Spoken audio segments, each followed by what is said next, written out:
Sports. We are Blackboard. We are Southwest.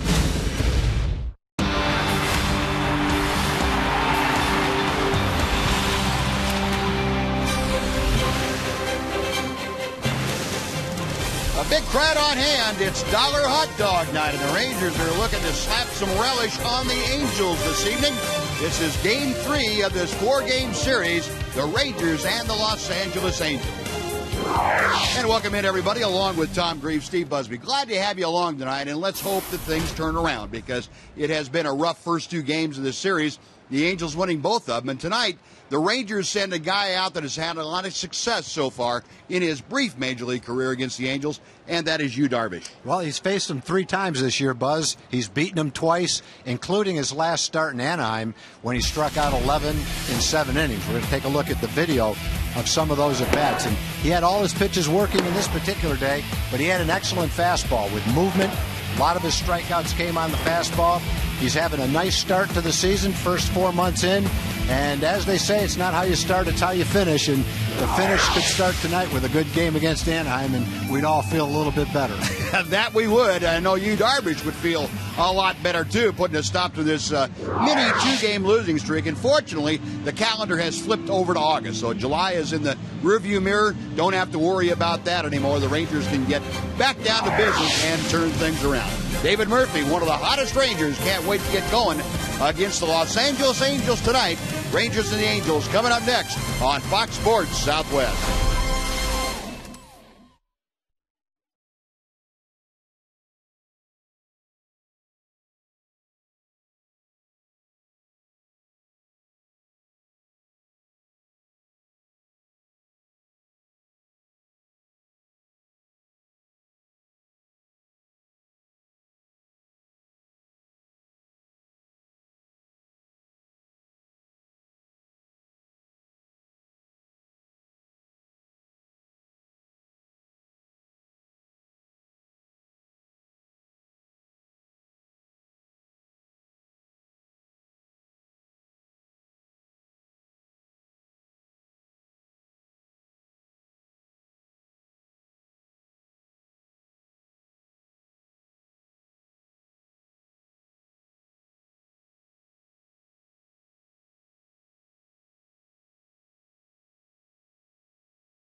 Southwest is brought to you by your Texas Ford dealers. Head to your Texas Ford dealer for the summer sales event and enjoy some of the greatest deals of the season. Ford is the best in Texas. By Budweiser, great times are waiting, grab some buds.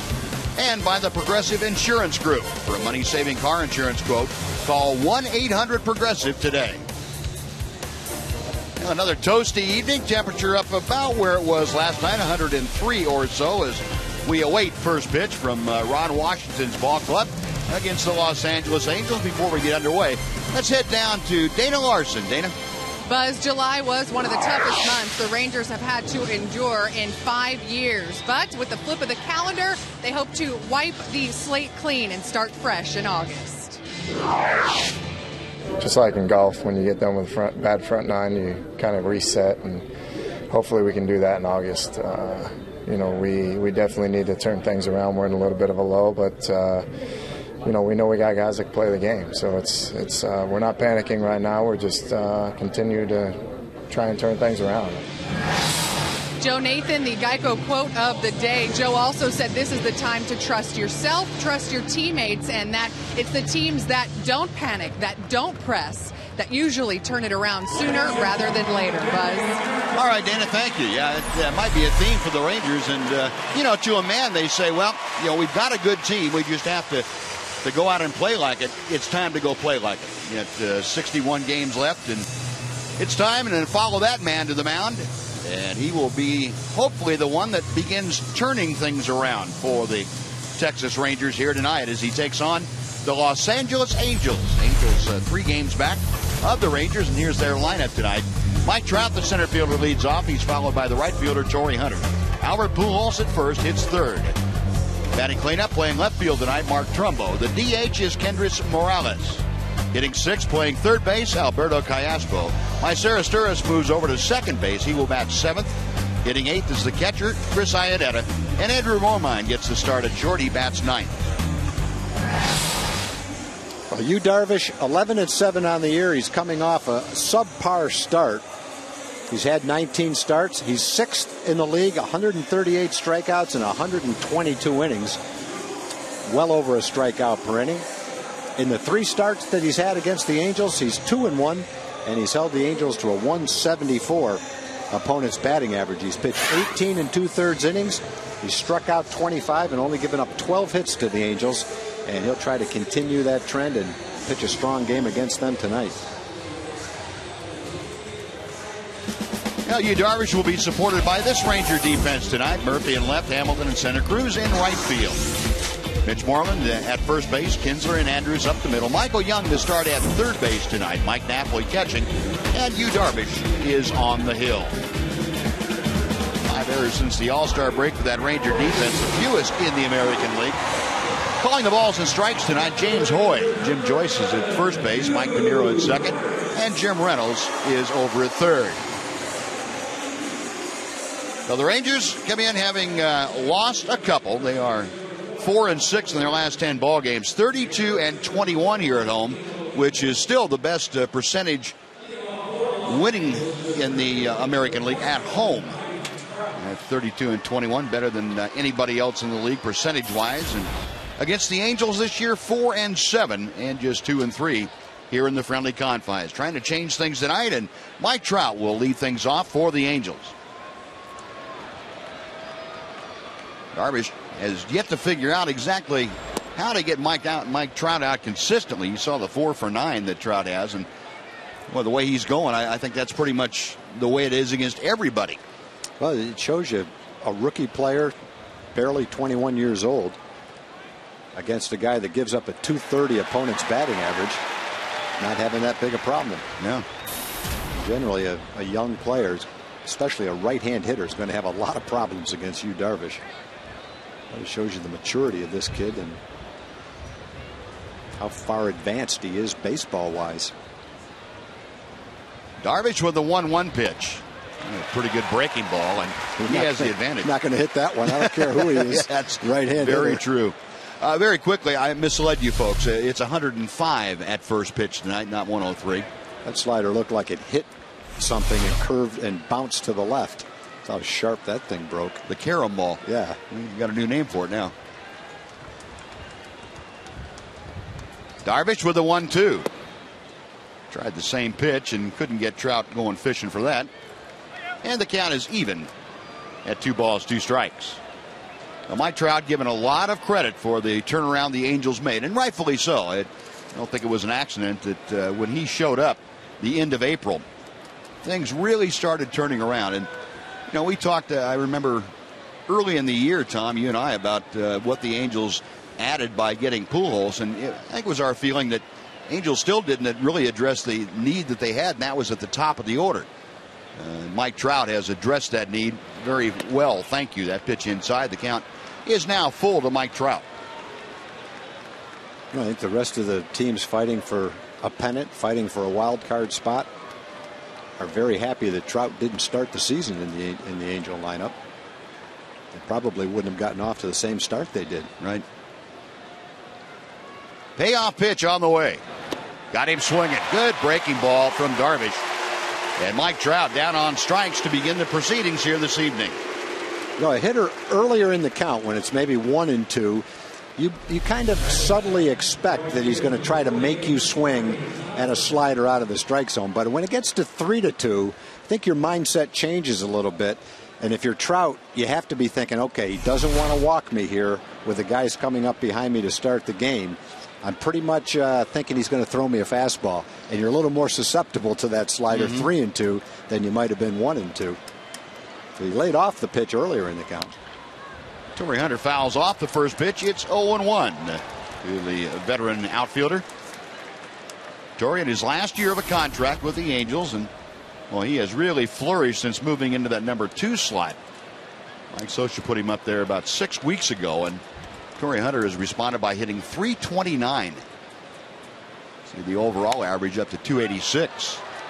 And the second pitch fouled away to the right. It's no balls, 2 strikes.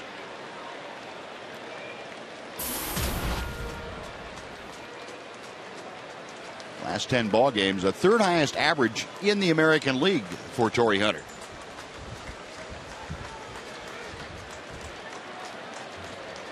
Darvish shaking off a sign or two. Now he's ready to go, and the 0-2 pitch is on the way. Swung on and missed, and dropped by Napoli. He'll make the off-balance throw to Moreland. And Hunter is retired. That is 2 consecutive strikeouts to begin things.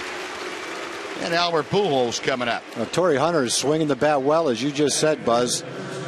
And to get him to swing at this pitch shows you the deception and the breaking pitches that Darvish has. This ball is almost in the other batter's box, halfway in the other batter's box, and he got Hunter to swing at that pitch, which shows you how tough he is on right-hand hitters. Well, the Rangers fortunate there, that ball staying down under Napoli's glove, hitting his shin guard, and ricocheting right down the line where Napoli had a fairly easy play. That could have been a minor disaster. But as it stands, 2 up, 2 strikeouts, and the base is empty for Albert Pujols. And a strike on the inside corner.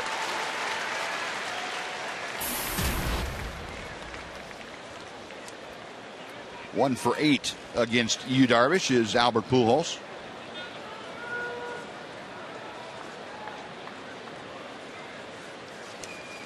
Darvish a long look in. And now Pujols tired of waiting, and he backs out.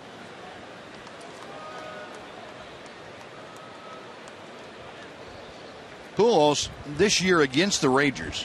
Remember, he got off to a terrible start in that first series here back in May, but he has come on to hit .317 against Texas pitching. 3 home runs, 9 driven in 11 ball games. So he is right back where you would expect to see Albert Pujols. The 1-1 pitch. I watched Pujols in batting practice today, and in the first several rounds, the only rounds I watched, he probably took 15 or 20 swings and didn't hit a ball to the left of second base, didn't hit a ball to the warning track.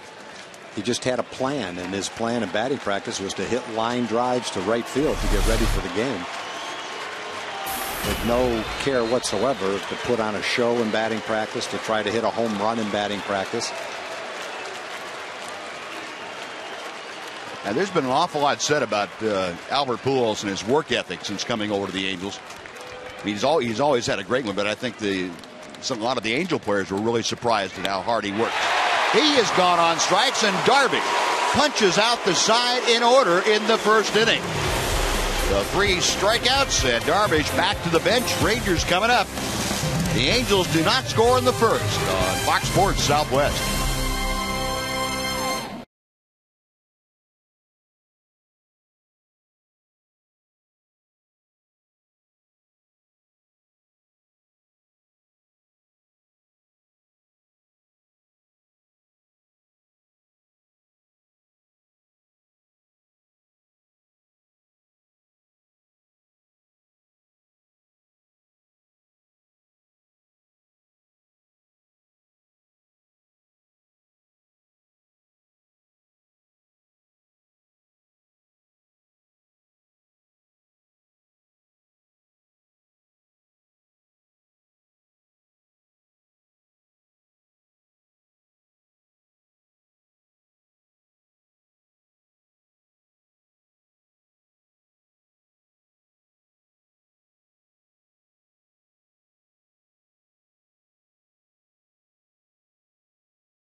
striking out all three Angels he's faced. So he's left it up to his teammates now as the Rangers come to bat in the bottom of the first. Ian Kinsler will lead things off. He's followed by the shortstop, Elvis Andrus. Josh Hamilton back in the number 3 slot. He's playing in center. The DH tonight is Adrian Beltre. Getting 5th, playing right field, Nelly Cruz. Michael Young is at 3rd base, and he bats 6th. David Murphy in left bats 7th. The 8th hitter is Mike Napoli, the catcher. And batting 9th, the 1st baseman, Mitch Moreland. On the mound for the Angels, Garrett Richards. 3-2. ERA is under 4. He's had 8 starts this season and 1 relief appearance.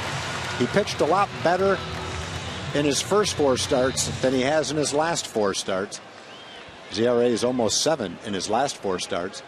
Left-hand hitters have had a pretty good time against him, 308, but right-hand hitters have only hit 208 against him. And Ian Kinsler stepping in, batting at 270. And Garrett Richards delivers outside. The 24-year-old right-hander, Garrett Richards, facing Ian Kinsler. Got a fastball that reaches the mid-90s. Good slider, too. One of the key is not to swing at the slider out of the strike zone. And Kinsler pops it up on the right side. Pujols and Izturis. It's Lyser Izturis making the catch. And that is out number 1. Now take a look at the rest of the Angel defense tonight. Trumbo, Trout, and Hunter left, center, and right. You saw Izturis at second, Pujols at first, Andrew Romine at shortstop, Alberto Callaspo at third. Chris Iannetta is the catcher, and Garrett Richards from Edmond, Oklahoma, is on the hill. Richards, a supplemental first-round draft pick back in the 09 draft. He will now face Elvis Andrus, and Elvis enjoying his time this year against the Angels as he takes ball 1. 326 is season average against the Halos.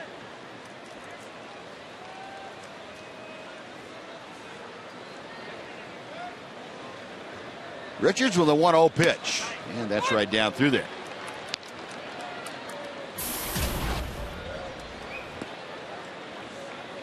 Well, Richards has a nice arm. He's been a top prospect for the Angels, and on a lot of teams, maybe some teams that aren't pennant contenders, you'd just be plugging him into the rotation and never looking back. But with the Angels, he's been a little inconsistent, and with a pennant contender with a couple of months to go, it's tough just to develop a young pitcher. He's pitching now because Dan Herron was scratched from the start tonight. There's Dan in the middle next to Jared Weaver, Peter Borges. But if you have to plug someone in, this is not a bad guy to plug in. Ground ball off Richards' hands. Callaspo, bare hands, has no play. Well, see how his hand is. That ball was not just a little tapper. He waves any help from the dugout off, says he's fine. If you just hit kind of square in the middle of your hand, it's probably not a problem. I guess it's when it hits off the tip of your finger that you got something to worry about. Or if it hits out toward the end of your fingers a little bit from the first knuckle down. Lose feeling in it? Yeah. Did you ever reach for the ball with your bare hand? Yeah, and I tried to stop myself, and it just, fortunately, my reactions weren't good enough that I got many. Just a reflex. It is. It is. You know, he couldn't get his glove over, so he feels like it's a base hit unless he does that, and his reflexes take over and knocked it down with his base hit anyway. So Elvis aboard on the infield single, and here's Josh. Garrett Richards starting to pay attention to Elvis Andrus before he makes the first pitch to Hamilton. Josh, as we mentioned, back in that number 3 slot. And Ron Washington's observation was he got Josh to do what he wanted to by having him hit 5th when he came back after that day off. And that was to try and settle in a little bit and not have to think too much and just react to what he sees. You see the reaction. And tough to tell exactly where it hit his hand, but wherever it hit, it didn't bother him very much. Yeah, Josh had better at bats the last 2 days in the 5th hole. Waited on the ball better. Didn't swing at pitches out of the strike zone. Made the pitcher come in and throw strikes. Hamilton, it's a double play ground ball to Izturis.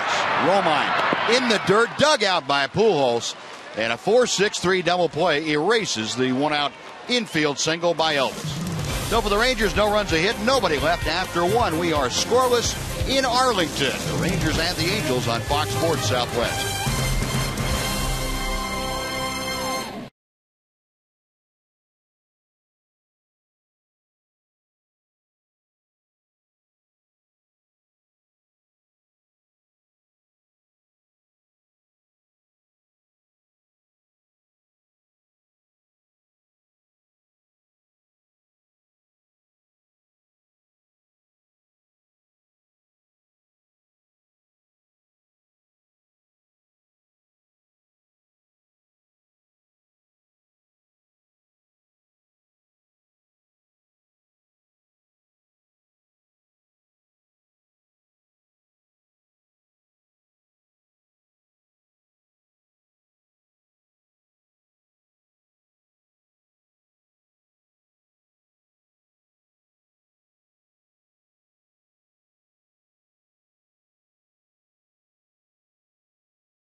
In Arlington, Yu Darvish back to the hill after striking out the side in the first.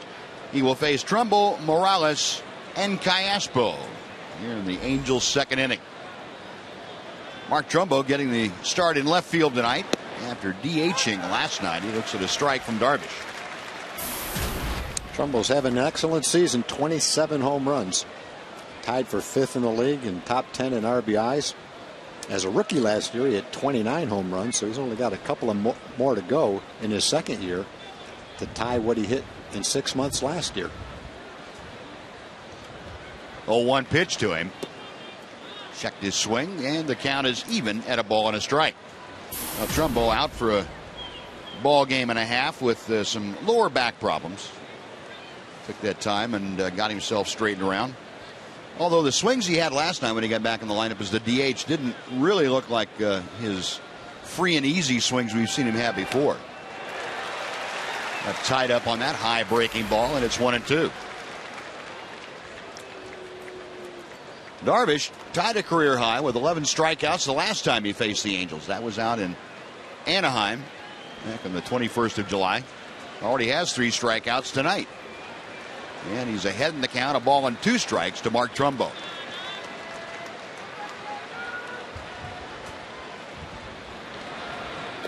Big slow breaking ball, and that swerves way outside. It's 2-2 now. See Trumbo talking to himself a little bit. Don't swing at the slider, is what he's saying. Is that a fairly accurate assessment? Yeah, but you might add, unless it's a strike. The 2-2 pitch. Ooh, that was a pretty good rip. That pitch that was a strike.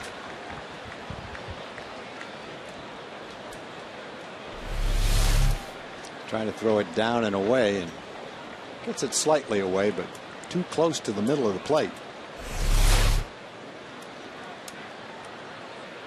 Well, the middle of this Angel order has really caught fire. Boy, they had a good month of July as far as power was concerned. 40 home runs. And Trumbo hits a one-hopper out to Ian Kinsler. That's out number 1. Now, before I tell you about Kendrys Morales, let's welcome Jim Knox in. Jim. All right, thank you, Buzz. Have a special guest right now. Look who we have here, former Ranger great. This is Gabe Kapler on hand, retired from baseball, but really hooked up with a cool organization called eGraphs. And listen up, Ranger fans, you're going to love this. What's this all about? So eGraphs is a shared experience between a fan and his or her favorite celebrity that lasts forever. So the way we're thinking about it is sort of the new generation of autographs. It's a handwritten, personalized message on an iPad that a player creates for a fan along with a personalized voice print. So the fan in their email inbox will receive a beautiful high-resolution photo, a personalized message, handwritten, and a voice print that they get to play on all their devices. And it's all one-on-one, nothing reproduced about it.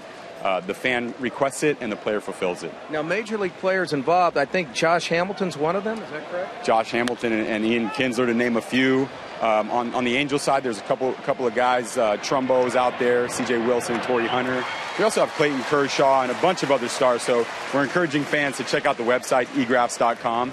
E as in Edward, GRAPHS.com. to access your favorite stars and request something from them. Okay, for cost, what would that cost? So for our initial group, our initial launch group, which includes some of the greatest stars in baseball, the price point is $50. We feel like it's something that you can't get anywhere else and something so personal and warm that fans are still going to be excited about it. Awesome. Okay, egraphs.com. Gabe, appreciate it. Good seeing you. My pleasure. Great seeing you. Buzz? All right, Jim, thank you. Jim, tell him that Tom Grieve and Steve Busby said hi. A good man right there. Yes, he is. Enjoyed it when he was a good energy. Always in a good mood. One of those guys you like being around. Yep.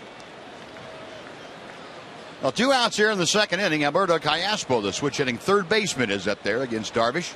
The 1-0 pitch from the right-hander. Yeah, good breaking ball. And Darvish hasn't really come close to losing command of any of his pitches here in the early going. He is throwing everything just about exactly where he wants to. Callaspo's done some damage against Darvish. You saw the 3 out of 6 mark against the Ranger right-hander. The Darvish now with a 1-2 advantage in the count. Iaspo, and for him, must seem like an eternity, that 0 for 19. He is the kind of hitter that very rarely has long hitless streaks, but he's in one of them right now. The 1-2 pitch. Out of play to the left.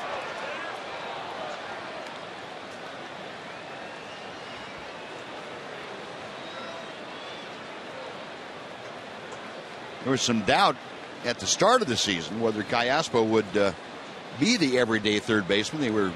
The Angels were having a problem trying to figure out where to put Pujols and Morales and Trumbo, basically corner men. But it's all worked out for Morales. Pitch swung on and missed, and again, Napoli has to go get it, throw to first, and the side retired. 6 up, 6 down, 4 on strikeouts, and the U chant goes up. 1.5 innings in the books, no score. Rangers and Angels on Fox Sports Southwest.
On the Metroplex, Metro PCS is giving away 40 Samsung 4G LTE phones.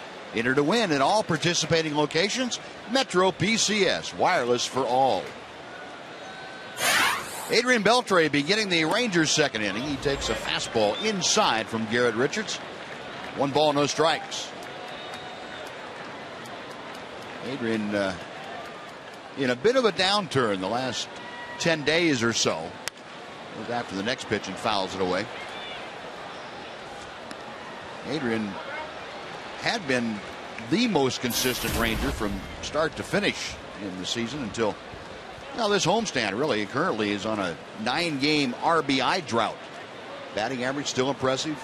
61 runs driven in for the year, but he has been stuck on 61 for this entire homestand. Adrian back in his familiar number 4 slot in the order.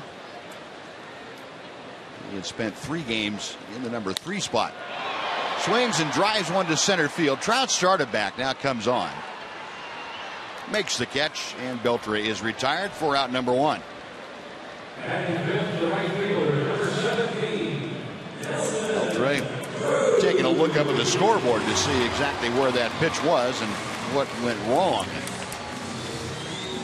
Now the number 5 man, Nelly Cruz. Nelly having a good year against Angel pitching. And he has come on of late. He's homered in 4 of his last 9 ball games. Still waiting for him to get on one of those hot streaks where he just goes crazy for about 10 days. It's 5 or 6 home runs.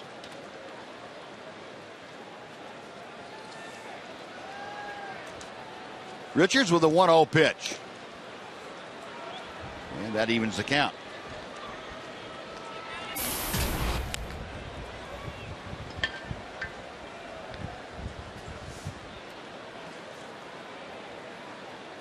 See the power coming back for Cruz. 5 of his last 7 hits going for extra bases.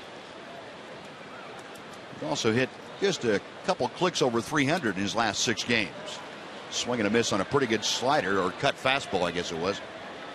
And the count moves to 1-2.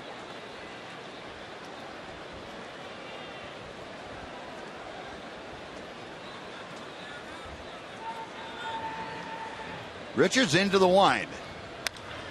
And Cruz hits one high in the air down the right side, but that will peel off back into the seats and out of play.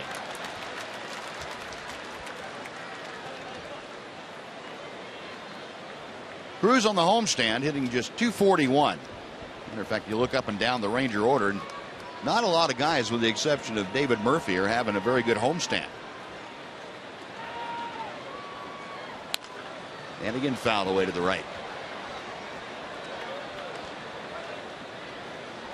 Rangers, as you heard Dana Larson talking about, happy to get that calendar flipped over to August. July, a very forgettable month for the ball club. They were dead last in the American League. Ron Washington saw his team only score 81 runs.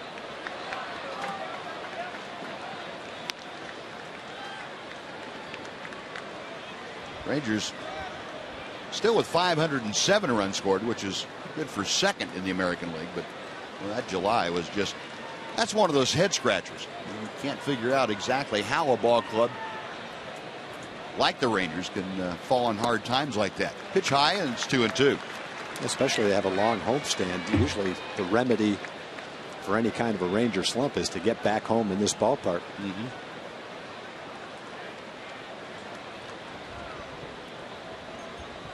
Richards back to the plate. Cruz, a sharply hit ground ball. Romine, off balance throw. It's on the money, and they get him. What a play. Oh, a great play by Andrew Romine, the shortstop. Pretty good for your backup shortstop.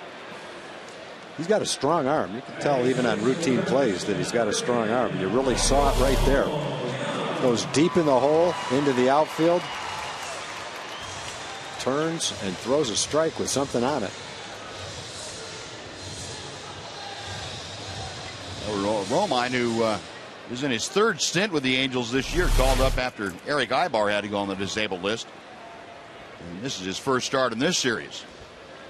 I think generally what a manager would say that he wants in his utility infielder that plays shortstop is a very steady defensive player. You don't expect necessarily your utility infielder to hit in the middle of the lineup or provide a lot of offense. But what you do expect is that he makes all the routine plays, plays solid defense when he's in there and replacing the regular. Tonight, Howie Kendrick is out. Izturis has moved to second. Ibar's on the disabled list. 1-1 pitch to Young. Ball hit in the air to right field. Torrey Hunter drifting back, still drifting back. The wind helping it a little bit, but Hunter able to make the catch as he steps onto the cinders of the warning track. Side retired in order. Rangers down in the 2nd. We'll go to the 3rd. No score. The Angels and the Rangers on Fox Sports Southwest.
third inning. Scoreless ball game. Darvish has retired the first 6 that he's faced. So now the bottom third of the order, Myceres Stouris will lead things off. And Yu Darvish fires a strike in there, and Yu Darvish has done a very good job tonight of getting ahead. He's thrown 27 pitches. 20 of them have gone for strikes. Slow breaking ball, and that's hammered, but Mitch Moreland right there to the backhand side. And he takes it to the bag for out number 1.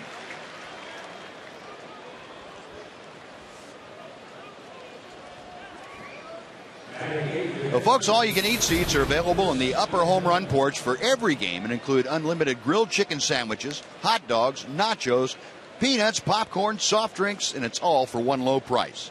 The all-you-can-eat menu is served in the air-conditioned upper home run porch grill.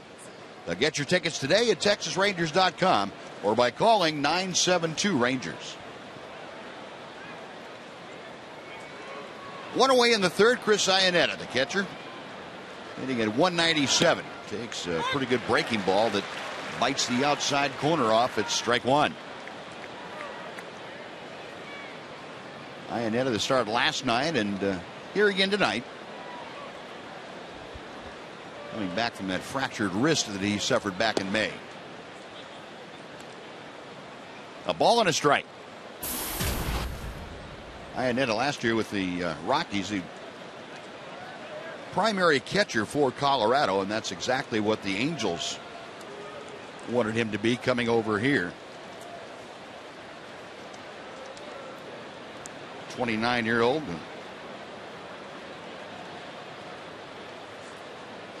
Darvish back to him, the 1-1 pitch. Fastball right down through there.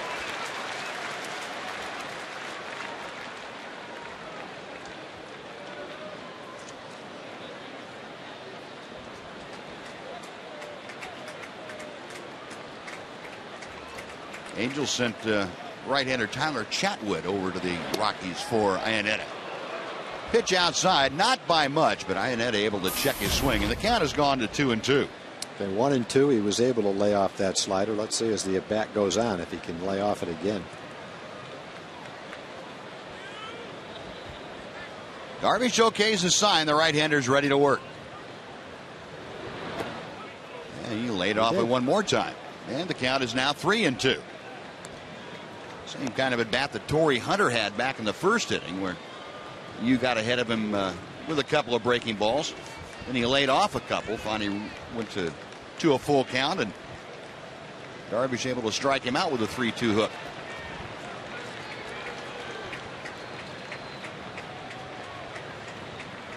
Iannetta back in. Darvish, after a little tour behind the mound, gets back up on top and has the sign he wants.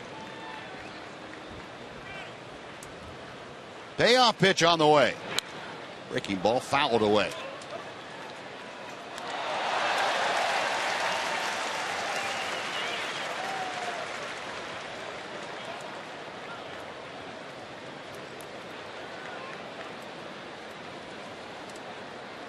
Iannetta originally came up in 2006 with the Rockies. Last year in Colorado, hit .238 in 112 games. Fastball up and in, ball 4. Well, what is it about Iannetta? I don't know. Derek Holland walked him a couple of times in last night's game. Iannetta batting 9th last night, batting 8th tonight, and getting the same results. That's 3 walks and a game plus 1 at bat. Yeah, so, one thing that hadn't happened in the first 7 hitters, Darvish was ahead in the count. Let that one get away from him. He was ahead 1 ball and 2 strikes to Iannetta. Couldn't get him to swing at the slider. Now here's Andrew Romine. And the pitch low for ball 1. Romine checking with the third base coach, Dino Ebel.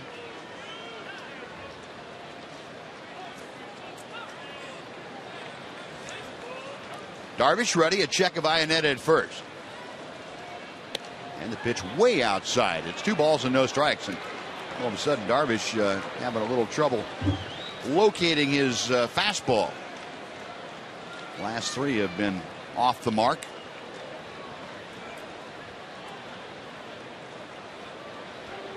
Right-hander comes set again.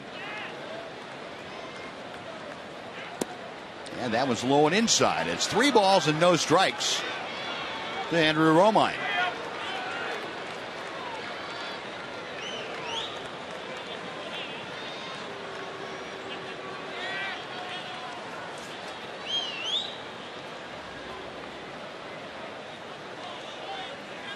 Rio is low, ball 4, a 4-pitch walk. After a walk on a full count, Ionetta Romine draws the pass, and there are 2 aboard with 1 out. And now you're staring at the top of the order again. That's not the recipe you want to use to get the Angels out. They walk the last 2 hitters with 1 out and bring up the top of the order.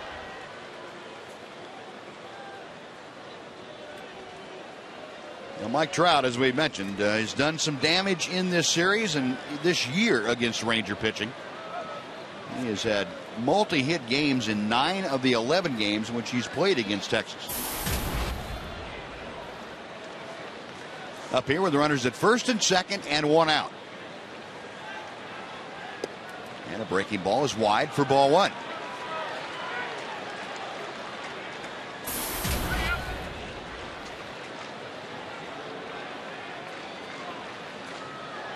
Darvish slowing things down a little bit. And the right-hander's ready. 1-0 pitch. That fastball is right down through there at 91 miles an hour. Trout with 18 home runs, 55 driven in this year. Leading the league with that 353 mark, and you see in July that he was right there among the top home run hitters. Chopper right back, and Darvish throws it into center field almost. Ian Kinsler had the play backed up, but he led Elvis Andrus to the bag too much. Or Elvis was late getting there, whichever way you want to look at it. I think also what happened, Buzz, is when he looked to second, he saw Kinsler, saw the white uniform in back of second base. I think he threw the ball toward Kinsler. Elvis was coming to the bag, and there's no way Elvis is going to beat this throw, beat the ball to the bag. He just threw it to Kinsler instead of Elvis. Yeah. Elvis is in position. He breaks toward the bag, but the throw goes to Kinsler, who's behind the bag. Yeah, you saw the couple of steps that Elvis took toward the mound in preparation for the ball getting by Darvish, and Darvish able to field it. So bases loaded, 1 out. The ruling is a fielder's choice all the way. No error on the play. So the Angels have loaded the bases with 1 out for Torrey Hunter. Hunter, a strikeout victim, his first time up. Darvish with a 1-0 pitch.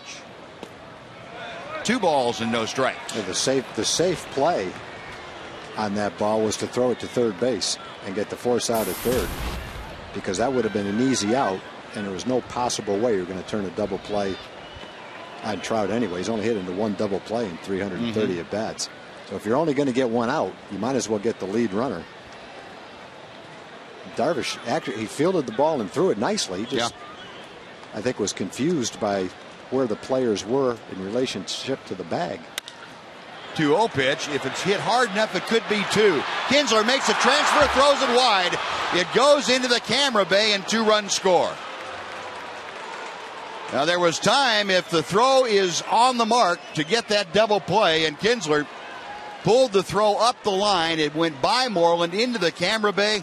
A couple of runs are home, and the Angels lead 2-0. That's too bad, because you overcome the play on Trout to load the bases with only 1 out, and then Darvish makes a nice pitch and gets the ground ball, and unfortunately the throw goes wide and 2-run score. Now, one thing that Ian had to contend with was Trout, who can fly, and he was getting down to second base early, quickly. Ian had time as far as Hunter was concerned at first, going to first base, but not much time to get rid of the ball before Trout got into second base. That's why he had to rush it. Now here's Pujols, and it'll be interesting to see what they do with Albert in this situation. You've got first base open, and even though it's a right-hander matchup, Pujols has really hurt the Rangers in this series. Mark Trumbo in the on-deck circle. You pick your poison.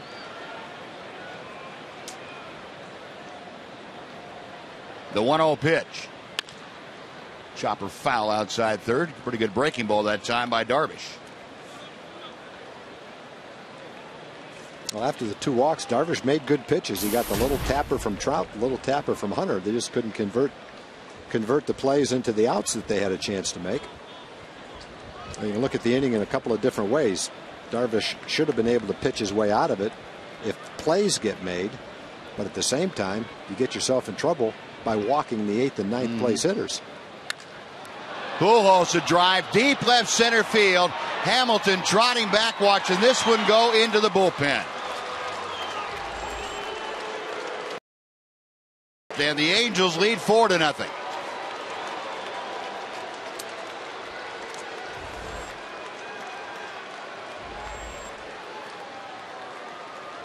Well, you've given the Angels a couple of extra outs this inning, and what the couple of extra outs did was it gave Pujols a chance to hit in the inning. If you convert the outs that you had a chance to convert, then the inning's over and Pujols has to hit in the next inning. But unfortunately, they didn't convert the outs. Runs scored, and then Pujols got a chance to hit, and he hit that high fastball out of the ballpark again. So Pujols with his 21st home run of the year. The Angels open up a 4-0 lead. And base is empty now for Mark Trumbo.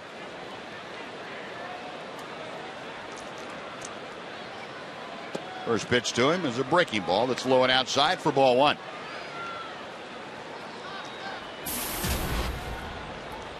You know, and it's not disrespecting Trumbo when I say there's no way you can let Albert Pujols hurt you in that situation.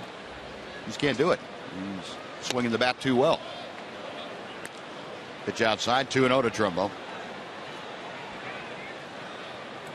Trumbo 0 for 1 tonight, a ground ball to second base. And that was as he led off the second inning.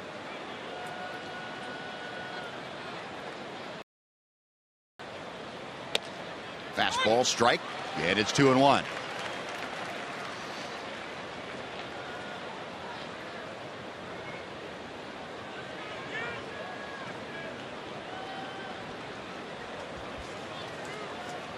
Darvish okays the sign. Swing and a miss on a slower version of the slider. It's 2-2. Trumbo now 0 for his last 9 trips to the plate.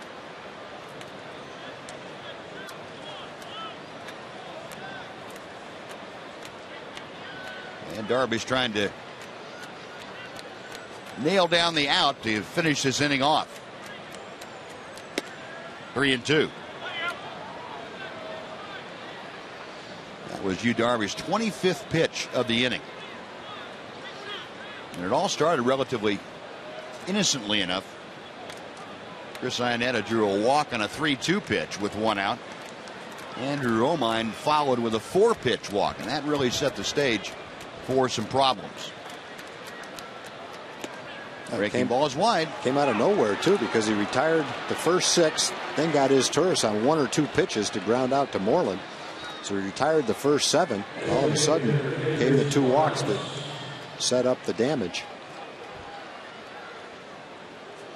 The 3rd walk of the inning. And Kendrys Morales will be the 8th hitter to come to the plate here in the Angel 3rd.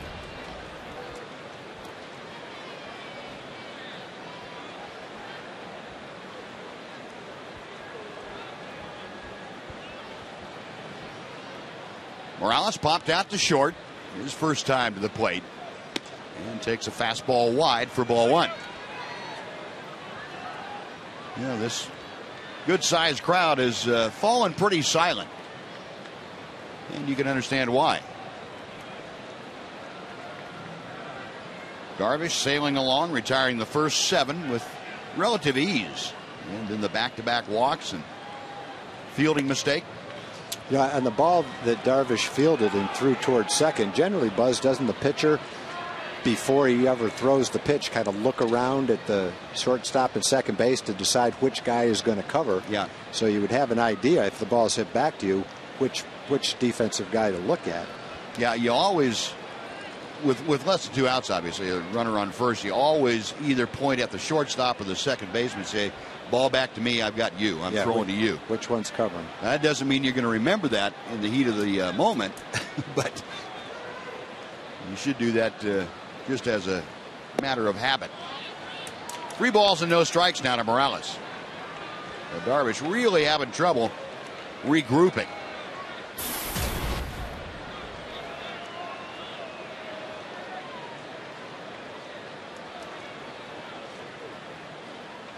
.30 pitch. Way inside, ball 4. And again, back-to-back walks, 2 aboard with 2 outs this time for Alberto Callaspo. Well, regardless of what's happened, you still have to be able to minimize the damage and keep your pitch count down and get out of the inning. And obviously, after Pujols' home run, Darvish has been a little bit unnerved in the at-bats to Trumbo and Morales, and has thrown a number of pitches way out of the strike zone. You got to look at that pitch count. 32 pitches in this inning alone. And 25 pitches for the first 2 innings. Right. Big slow breaking ball hangs very high for ball 1. Callaspo a strikeout victim in the second inning.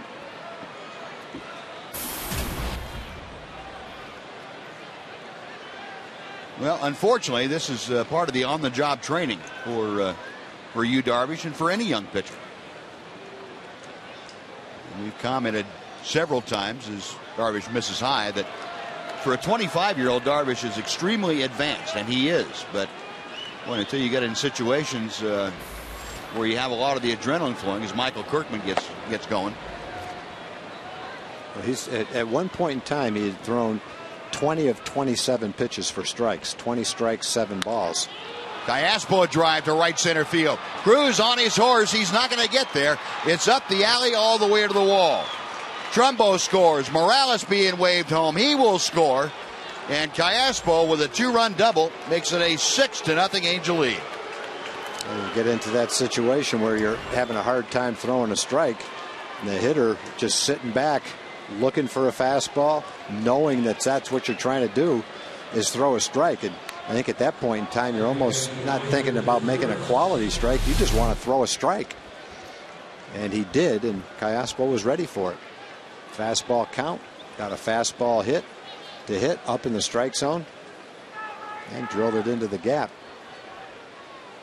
And since the 27th pitch, he's thrown 11 pitches for strikes and 22 pitches for balls. Well, the Angels now have sent 10 men to the plate. Missouri Sturis is up there at the dish right now with Callaspo at second. Breaking ball catches the inside corner. A bit of a Bronx cheer going up for that strike call.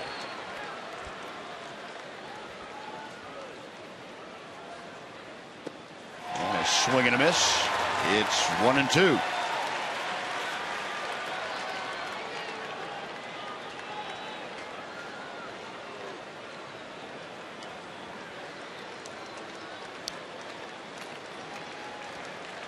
Darvish ready, a check of second. And another foul toward the Ranger dugout. Still a ball and 2 strikes.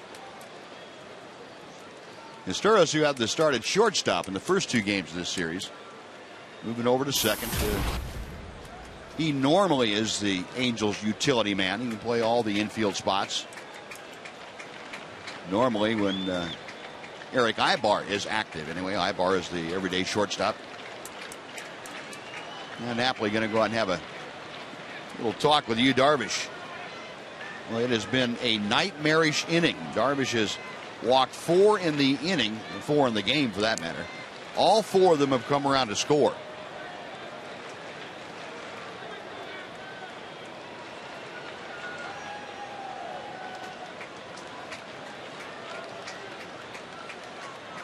Now the right-hander's set. The 1-2 pitch. In the air to center, Hamilton. Gliding to his right. Plenty of time to get there. That will do it. So Asturis makes the first out and the last out of the third inning. In between, the Angels score 6 times on just 2 hits. They leave 1. Bottom of the third coming up. Angels 6, Rangers nothing on Fox Sports Southwest.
Is brought to you by your Texas Ford dealer.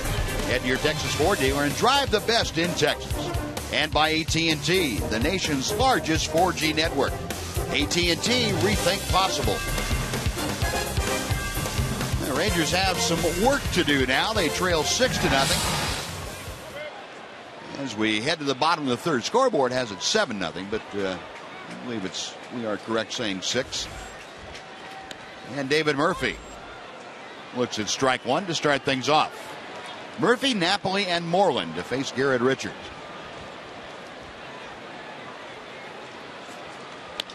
Murphy going the other way, slaps one fair inside the line. It's going to be another 2-bagger for David Murphy. He now has doubles in his last 7 starts. And that's a start to a Ranger comeback here in the third. Hey, David's swinging a good bat. He's covering the plate. They like to throw David away, but that's one way to counteract that. That's a pitch that's not even in the strike zone. And David stays with that ball and lines it with something on it, too. Not a little soft line drive. Hard hit line drive right down the left field line. David Murphy safe at second. Safe and secure New York life. Well, David Murphy extending his Ranger record now for doubles in consecutive starts. 7 straight starts in which Murphy's had a double. Here's Mike Napoli. Knapp at 17 home runs, 38 driven in.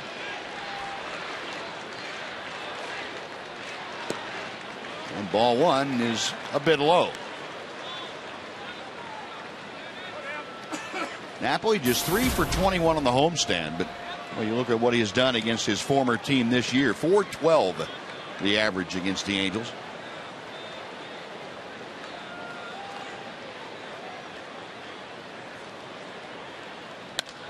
Ground ball up the middle into center field, a base hit. Murphy being waved around third. He will score. And Mike Napoli with an RBI single. It's a 6-1 Angel lead as the Rangers are coming back. It was a hard hit ball, but Richards had a chance to field it. A little upset with himself when he didn't. But not a lot of time to react because Mike hit that ball pretty sharply. Got the glove over, but couldn't stop the ball.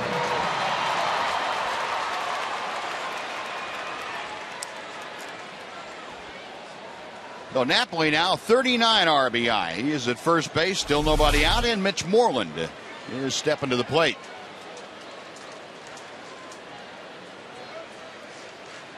Moreland has had a hit in each of his 2 games since coming back from that hamstring injury.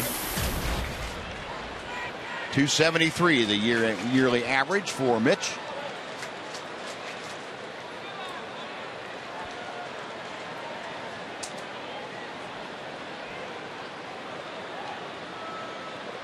Next pitch to him, and that's fouled straight back and out of play.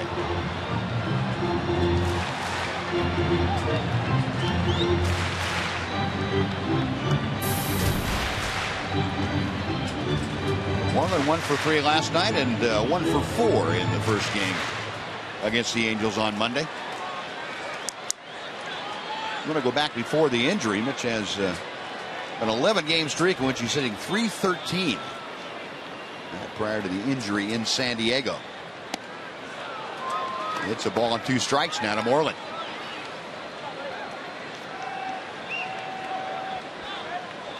Got a shout out that we'd like to make and a birthday.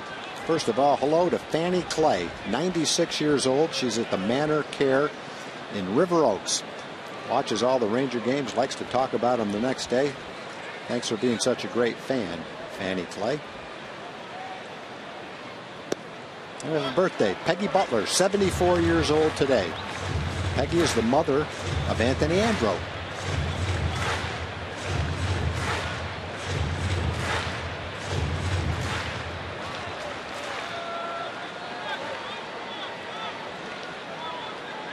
Two balls, 2 strikes. The count to Mitch Moreland. Cues 1 foul back to the screen and stays alive at 2-2.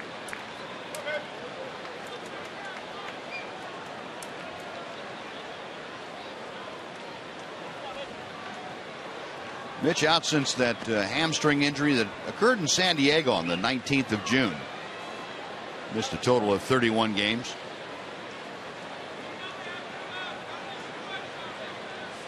Back in there and hitting in the 9 slot. He left the ball club. Broken bat looper in foul territory. It's going to drop untouched, and Mitch is going to have to go back and get a new piece of lumber. I think that qualifies as a saw-off job. Yeah, that was definitely one. At least you don't make it out, though. At least you get to stay in the at-bat. That ball hit very close to his hands.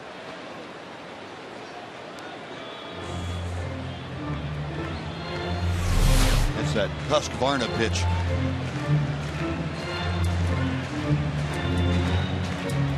Well, Mitch with a new stick up there now. It's still 2-2. Napoli inching away from first. And Richards back to the plate. Line drive, left field, a base hit. Napoli will check in at second base. And Mitch Moreland, the 3rd straight Ranger to get aboard here in the 3rd inning. Well, hit that one a little bit better than the one that smashed the bat. Got a little more toward the barrel of the bat. But a soft line drive over third gets the job done. Sets it up for the top of the order. Richards got that pitch in on Mitch's fists a little bit, but he fought it off that time. Well, Mike Butcher, the Angels pitching coach, out to have a chat with Garrett Richards. Murphy started the inning by doubling down the left field line. He scored on Napoli's hard hit single up the middle, and then Mitch Moreland getting one to drop into left field. And Rangers have runners at first and second, nobody out, the top of the order, and that means Ian Kinsler. Kinsler popped out to second base back in the 1st inning. Rangers trying to answer the 6th spot put up by the Angels. And Ian takes a strike.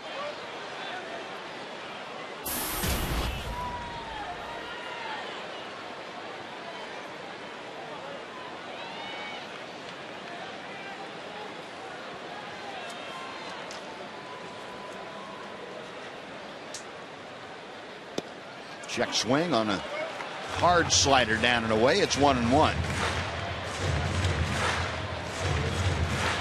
Garrett Richards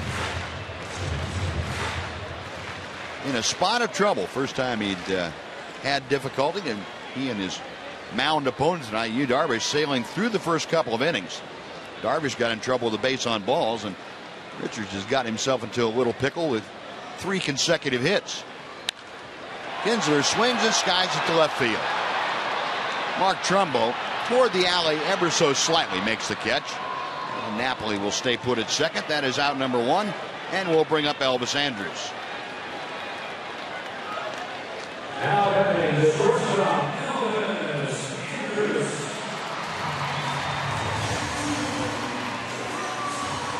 Elvis had an infield single in the first inning in a ground ball back to the mound that Richards tried to barehand, and it went off his hand and toward third, and there was nothing that Kayaspa could do about that. Andrus, with his good speed, able to leg that out. So Elvis just his 6th hit in 30 at-bats on this homestand. Napoli and Moreland at second and first. And a breaking ball finds the mark. It's 0-1 to Elvis.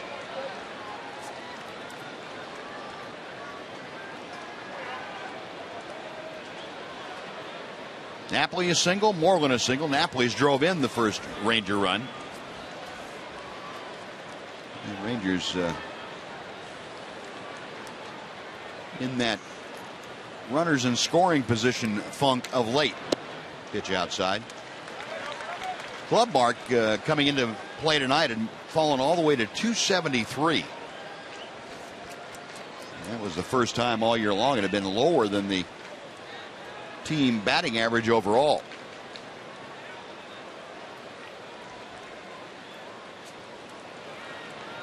Richards a check of second, and the right-hander deals. Double play ground ball. Turned by Asturis, and that will do it. The Rangers have 3 consecutive hits to start the inning. They score a run, but that's it. Another double play. Second one turned tonight by the Angels. On to the 4th we go. The Angels 6, the Rangers 1 on Fox Sports Southwest.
Community Corner, and for Ranger fans, this could be the event of the year. It's the 40th anniversary team luncheon. That's right, that's coming up.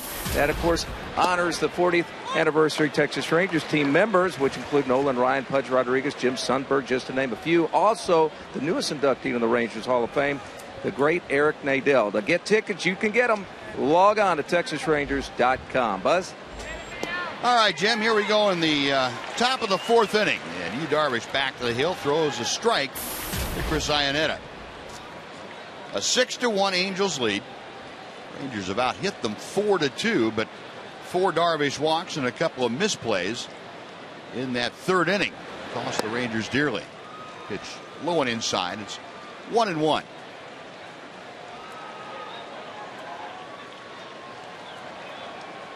Big blow in that third inning. Albert Pujols, the 2-run home run. Also, Alberto Callaspo, a huge 2-out, 2-run double.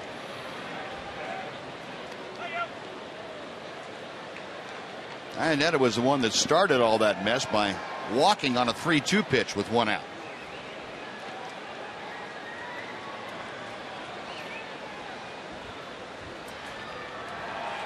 Darvish back to the plate. Iannetta gone on strikes. That is number 5 in the punch-out department for Yu Darvish. Well, folks, Fox Sports Southwest and 105.3 The Fan are calling on you to save 1,000 each Friday this month. Saving 1,000 is a traveling blood drive to help save 1,000 lives through blood donation. Just 1 pint of donated blood can save up to 3 lives. This Friday, go to Dr. Pepper Arena from 7 a.m. to 2 p.m.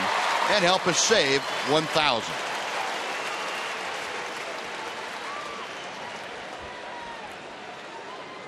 Well, Nelly Cruz was able to run that ball down by Romine. He almost ran right by it. Had to reach back up kind of a little bit behind him and make the play. Looks like he's got it under control right here. And then, whoops. But it goes in the glove, and it's an out.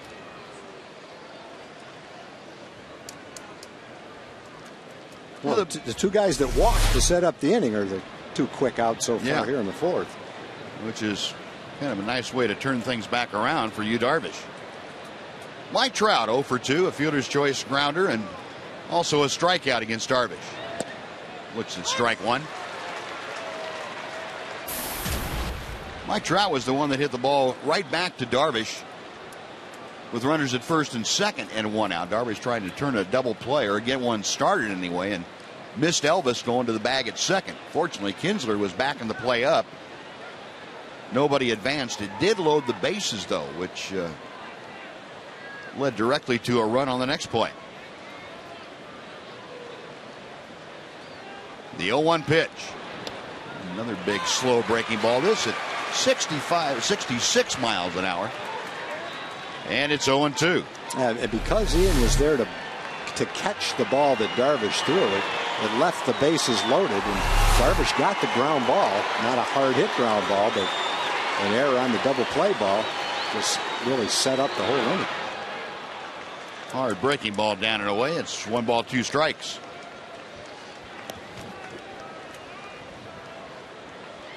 If there was someone other than Trout on first base running, that double play probably gets turned. Yeah, that's a good point. I don't think anyone else could have gotten it. No. It was the one that really got up in Kinsler's grill and made it hard for Ian to get rid of the ball accurately. And the ball got to Ian in plenty of time to get Hunter, who hit the ball. That wasn't the problem. The problem was being able to get rid of the ball before Trout took him out at second base. That big breaking ball is wide, and the count is even now at 2-2.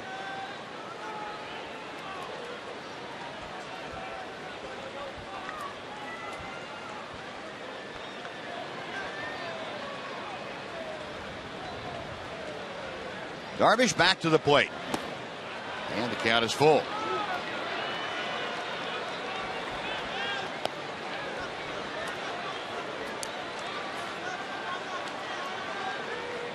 Trout trying to get his mind right, and Yu Darvish trying to figure out how to get Trout out of there.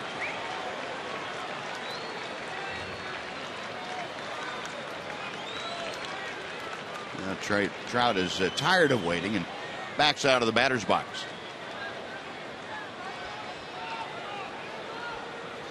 Napoli going back with the signs, and Darvish ready to work. The payoff pitch on the way. Fastball is wide, ball 4. And Trout draws the 5th walk of the night issued by Yu Darvish. So for Darvish, 5 strikeouts and 5 walks now in 3 2/3 innings. Take a look at the game summary brought to you by Ford. Angels leading 6-1 in the top of the 4th inning. Darvish 4 walks in the 3rd. They all came around to score. Mike Napoli, meanwhile, got David Murphy home with an RBI single. That plated the only Ranger run so far. And Mike Maddox out to have a chat with Yu Darvish.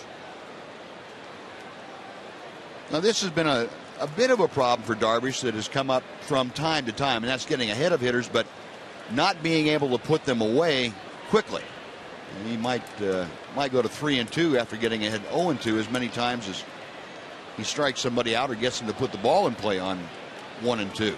Yeah, that's what happened with Iannetta. With 1 out, nobody on in the third, he was ahead 1-2 in the count. And maybe tried to make the perfect pitch, tried to go for the strikeout, whatever is going through his mind. But I think that's a good example of what you're talking about right there. And Darvish going to go to work on Trout at first base with Torrey Hunter at the plate.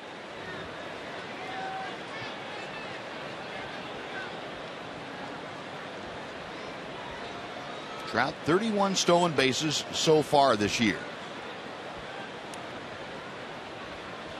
He bluffs move, and the fastball is inside to Hunter. It's ball 1.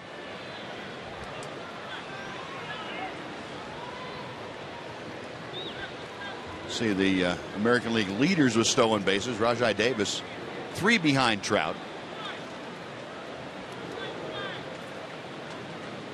The last 52 pitches, Darvish has thrown 30 balls and 22 strikes. And the fastball is inside again. It's 2-0. Hunter taking another look down to the third base coach, Dino Ebo. One thing you don't want to do if you're Yu Darvish is walk Hunter. You got Albert Pujols waiting in that on-deck circle. As talk about an 800-pound gorilla. Well hit to center field. Hamilton going back. He's not going to get there. It's off the wall. Trout steaming around third, being waved home. The relay will not be made as Elvis just hung on to the ball after seeing where Trout was. And the Angels add on. It's 7-1 Los Angeles. If there was someone other than Trout running, the throw from Hamilton was perfect. Elvis was poised to make another strong throw home, but knowing it was Trout running. Behind in the count, you have to come in with a fastball to a fastball hitter, and that's what happens. Same thing happened with Callaspo when he had the double to drive in 2 runs. Behind in the count and have to throw a fastball. So Hunter at second now, and Pujols a big swing and a miss on a breaking ball. Albert, his 21st home run of the year, with a man aboard in the 3rd inning. And Michael Kirkman up again and throwing in the Ranger pen. Big slow breaking ball this time, and Pujols able to check his swing. It's 1 ball, 1 strike. Well, the Angels have scored 7 runs. They've only had 3 hits. Yep. Every one of them's been a big hit, though. A 2-run double, a 2-run homer, and an RBI double. And the 5 walkers have all scored. Yep. That's the story right there. Look at the active players and their home run totals. 2-1 the count to Pujols.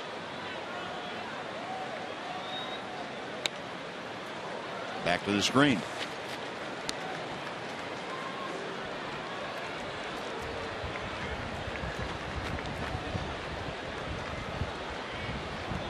can tell by the look on Yu Darvish's face that he's saying, I can't believe I've done this. What a mess I've created tonight.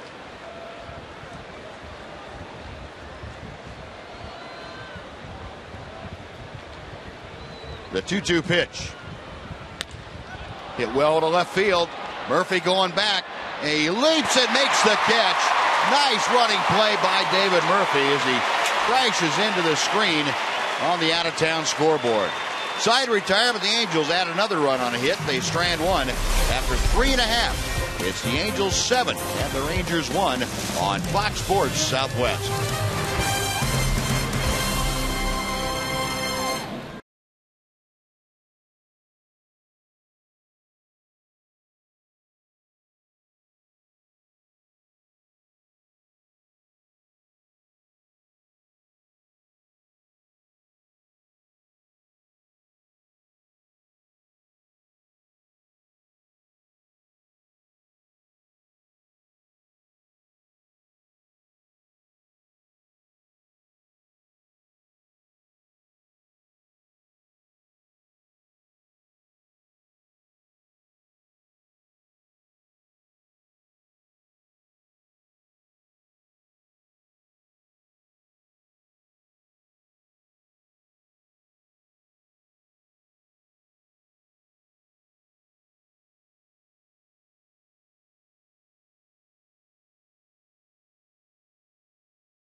Tonight, we are asking you who holds the Major League rookie record for strikeouts per 9 innings.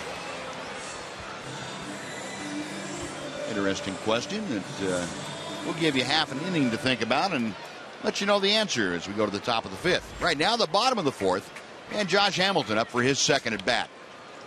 Fouls off the first pitch. It's 0-1. Josh grounded into a double play back in the first inning.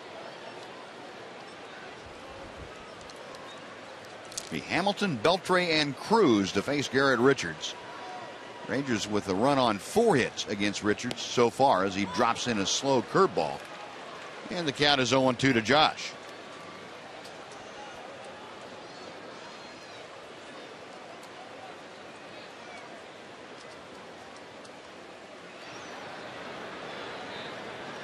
Richards back to the plate, and the fastball is a little bit wide. It's 1-2. Hamilton, a base hit yesterday in 4 at-bats, that after a 3-hit game the night before.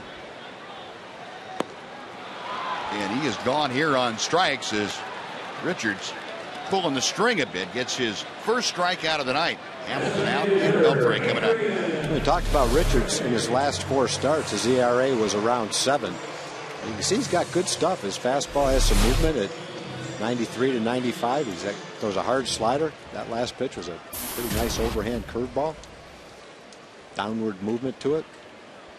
A lot of potential with this kid. There's another pretty nice curveball. Beltre is swing and a miss. Adrian, a fly ball to center.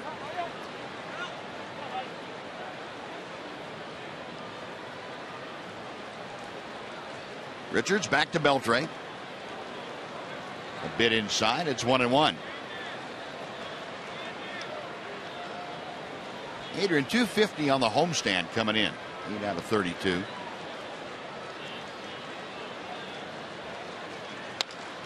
And he hits that one right off the end of the bat down the first baseline.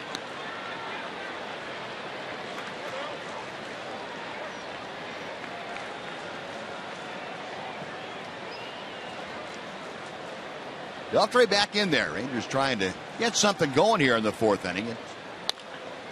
And Beltre hits a 3-hopper out to Mycera Sturis. The second baseman fires on the first. Beltre is retired. There are 2 gone for Nelly Cruz. Right fielder, Nelson Cruz.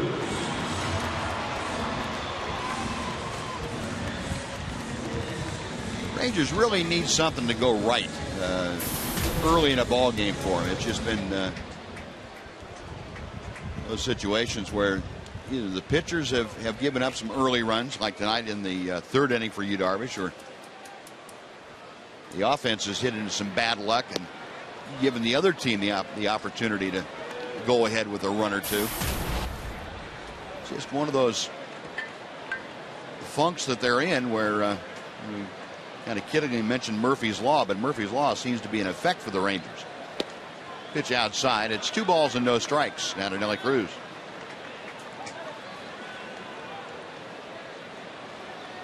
Now, the only way that you can look at the slump is you just have to, it's a cliche, but you just have to keep battling pitch by pitch, out by out, game by game until you come out of it and have confidence that the talent, the experience, the track record will shine through. That's pretty much the only way you can look at it and believe that that'll happen.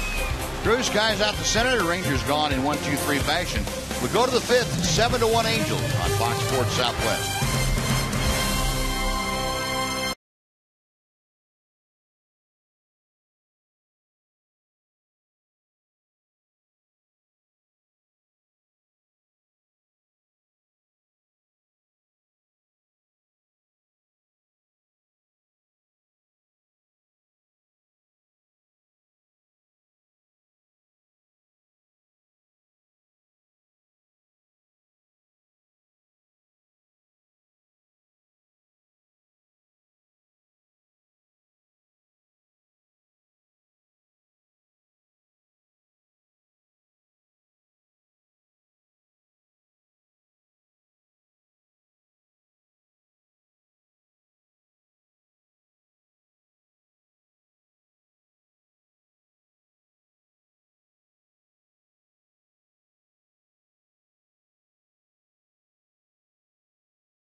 AT trivia question for the night, and who holds the Major League rookie record for strikeouts per 9 innings?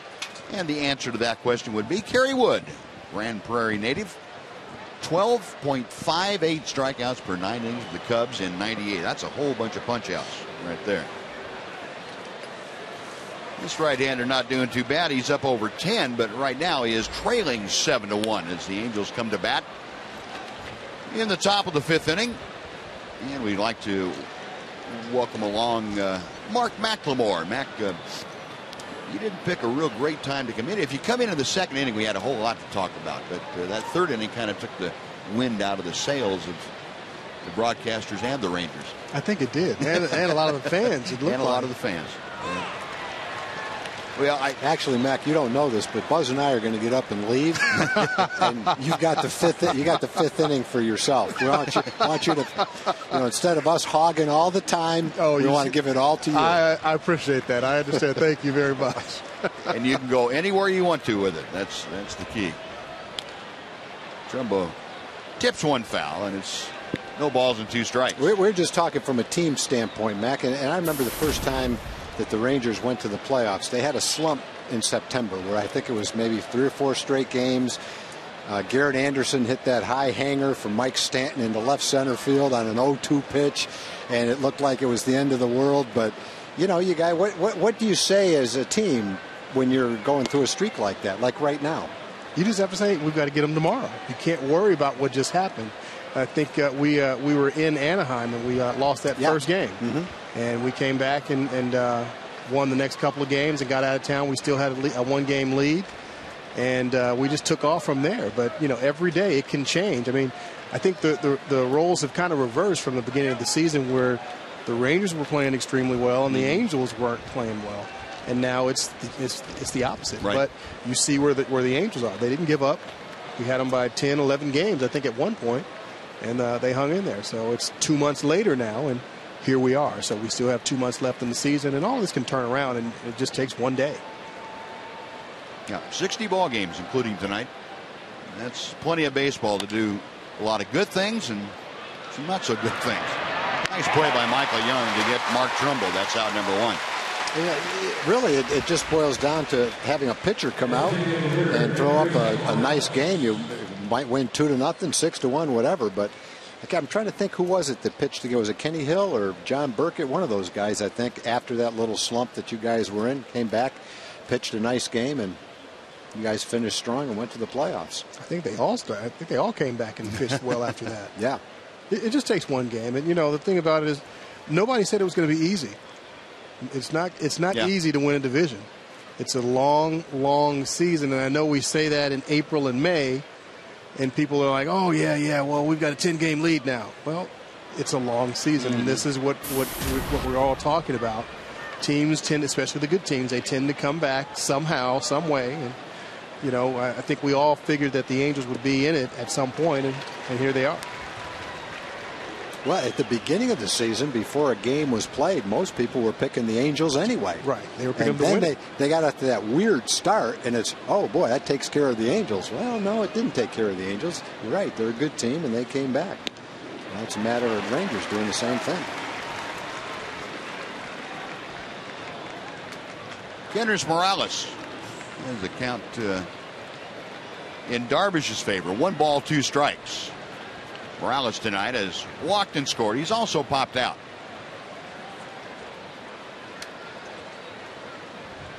Morales, it's like something might have caught him on that swing. And the home plate umpire, James Hoy, go out and give him a little extra time. He's going to knock the dirt off home plate.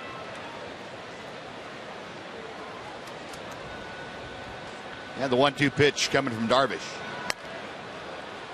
Tomahawked foul outside first. It's still a ball and 2 strikes. Yeah, Mac, an interesting thing about the Rangers, talking to all the players, they say, hey, we're a good team, and they're saying the right things, but doesn't there come a point where you have to go out and do it and stop believing in it, just do it? No question about it. At some point, there's a starting pitcher that has to say, okay, that's it, that's enough. I'm going out here, I'm not going to talk it, I'm going to do it. And there have got to be some players that say, okay, that's it. I'm not going to talk it. I'm up in a situation that we've all been talking about, runner at third base, less than 2 outs, let me get him in, or there's a runner at second base, a tie ball game, let me get a base hit to drive him in. Let me get that big hit. Somebody has to do it and not talk it. So, and there are enough guys in that clubhouse that know how to do it, that have done it before, and there's no doubt in my mind they'll do it again. Morales gone on strikes. That's the 6th punch out for Yu Darvish. 2 away, and Alberto Callaspo coming up. Yeah, it just seems to me like you can fall into a trap of talking about how good a club you have when things aren't going well and trying to pump yourself up, and that's understandable, but not getting to the point where you do what has to be done to turn it around physically. Right. There, you have that trap, and you have the trap, there's still a lot of season left, a lot of ball games, and you're waiting around, and before you know it, you've got 3 weeks to go, and it's not like turning on a light switch. It's a progression to build up to that. So you've got to take the bull by the horns and go after it now. There's a sense of urgency where there should be a sense of urgency, not a sense of panic or frustration or oh my God, here they are. No, but just a sense of urgency to step on that pedal again and get it going. 2-0 the count to Callaspo, and ball 3 is high. Callaspo tonight, a big 2-run, 2-out double in the 3rd inning that capped off the 6-run frame for the Angels. He also struck out against Darvish tonight. 3-0 pitch, and that's low for ball 4, and Callaspo draws the 6th walk issued by Darvish this evening. Darvish now up over 100 pitches, and he is not quite through 5 innings, so it got out of hand for him after the 2nd. Actually, after the first hitter in the 3rd inning. He had retired the first 7 that he faced, and then back-to-back walks, and everything just fell apart. And Yu Darvish didn't appear to be able to put the brakes on. Here's Myceres. There's a base hit to right field. Callaspo around second will motor into third. The throw comes into second, and the Angels now, after the 2-out walk, have runners at the corners, and Chris Iannetta coming up.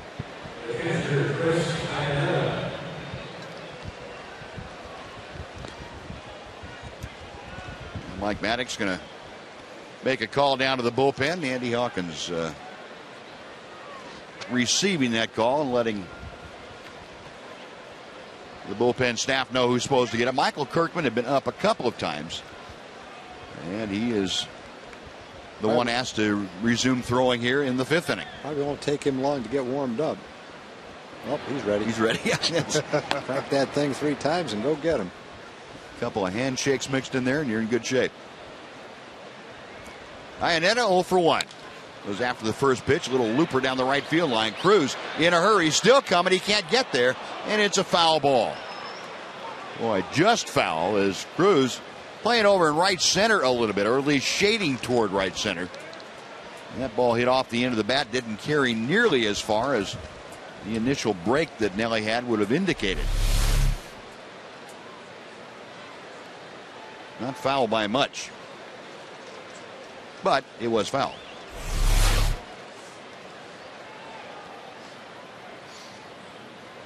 Oh, 0-1 the count to Iannetta.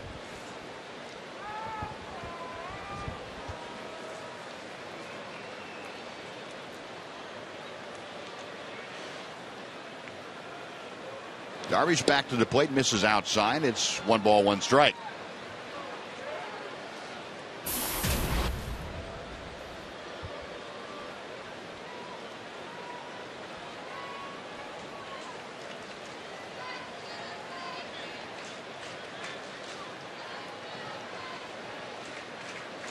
Darvish okays the sign. The right-hander's ready to work as he checks the runners.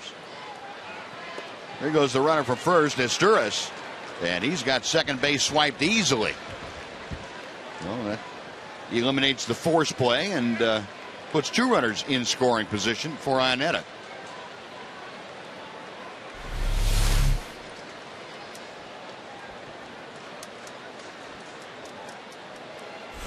Kind of a surprising part of Darvish's game that has shown a weakness is being able to stop the running game. He has really had a hard time preventing runners from getting good jumps against him.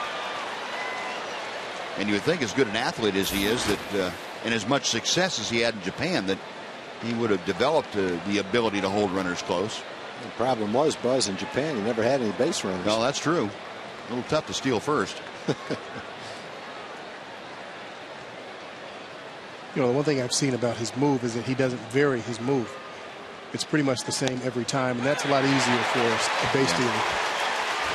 A called third strike. Ionette is gone. He has a parting shot at James Hoy. Angels held off the scoreboard. No runs a hit and 2 left after 4.5. 7-1 Angels.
Michael Kirkman tomorrow and sign up to be a Whataburger What a fan.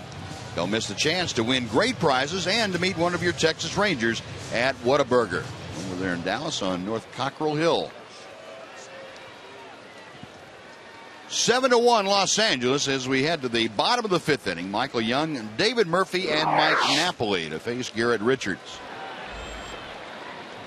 Young, a fly ball to right, his first time to the plate, and he takes up and in for ball 1.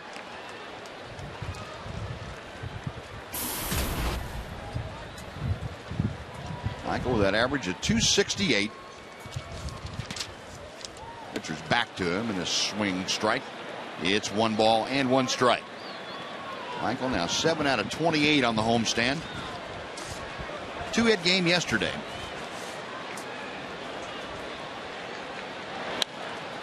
Off the end of the bat, up the middle. Romine, off balance throw is wide, and Young is aboard with an infield single. Well, Romine probably had a little bit more time than he thought when he released that throw, but not much. Oh, he got some quick hands, boy. Got rid of that ball like a video game. Ooh. Very nice play. Yeah. Gets rid of it 1 step. Oh, you saw him make the play in the hole with a long throw from short left field.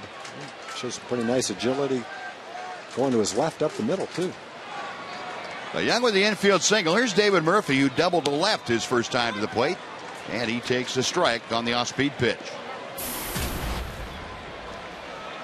Murphy now inching closer to that 300 mark. He's 4 clicks shy of it.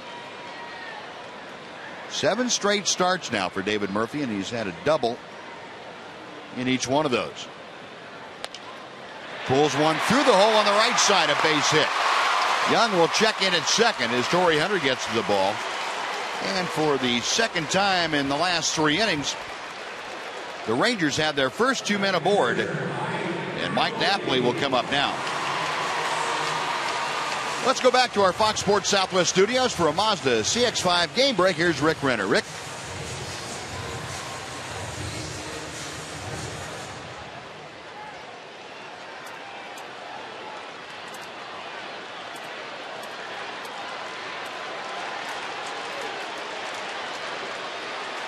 All right, Rick, thank you. Well, Rays are the team you don't want to be playing right now. Boy, their pitching is stepping up. Tampa Bay had shut out these Angels the last 2 games in Anaheim over the weekend before the Angels came in here. And Rays look like they're getting ready to take the last 2 against Oakland. Well, they have taken the last 6 teams bunched up, separated by maybe 3 games in the wild card race right now. Fastball inside to Napoli. It's 2 balls and no strikes. Well, the Rangers trying to make some noise. The crowd energized here in the 5th inning. Napoli, an RBI single. That came back in the 3rd. That's Nap's first hit that wasn't a home run in the last week. The 2-0 from Richards. Had a rip at that fastball and fouled it back. You're talking about the wild card standings. Here they are. 2 wild cards now up for grabs. Angels and Oakland right now tied for the 2 spots. Tampa Bay and Baltimore a game and a half back each, and then Detroit and Boston. 2-1 pitch. Inside, 3 balls and a strike to Napoli. Well, Mike trying to keep the train going. Nobody out, a couple of runners aboard. If he's able to get on, Mitch Moreland is waiting in the on-deck circle. Bottom of the Ranger order has done the damage here tonight.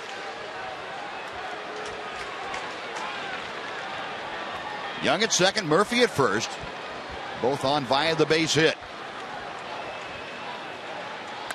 Napoli hammers one down the left field line. It's a fair ball. It's headed toward the corner. Young around third will score. Murphy being held at third. Into second with the RBI double is Mike Napoli. It's a 7-2 Angels lead. And still nobody out. Well, that's a swing at a high fastball that we saw about 50 times in the last 2 months of the year last year for Mike Napoli, whether it was a double in the gap or a ball out of the ballpark. Ability to get out in front and turn on a high fastball. There it is right there. That's nice to see from Nap. Yes, it is. I think we ought to just put an A on everybody's hat that we play. Yeah. Yeah, he doesn't seem to have any problem hitting against any of these guys, does he? You put Angels on the front of their jersey, he's going to hit. Well, we haven't seen him go after a high fastball like that in quite a while this year. He's really been inconsistent about attacking that high fastball. He has. That'd be great to get him hot and get a few other people scalding. The Rangers trying to jump back in this thing. It's a 5-run game now, 7-2 Angels. Runners at second and third, nobody out. Mitch Moreland is coming to the plate. Moreland had a soft single to left field his first time up there. Rangers with 7 hits, and 6 of them have been by the bottom 4 hitters in the lineup. And Moreland takes low and inside as Garrett Richards missed by the width of the plate.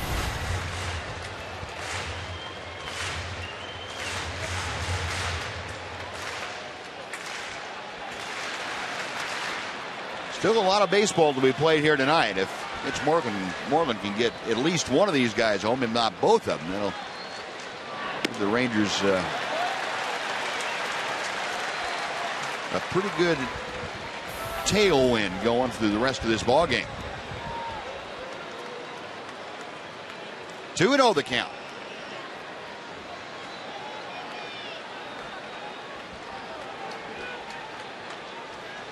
Napoli leading from second at the bottom of your screen. David Murphy over at third.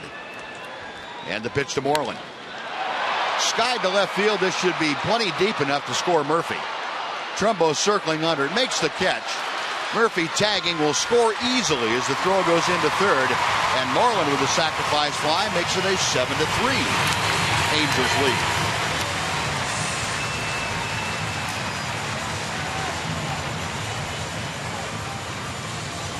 A good job by Mitch Moreland getting one he can elevate.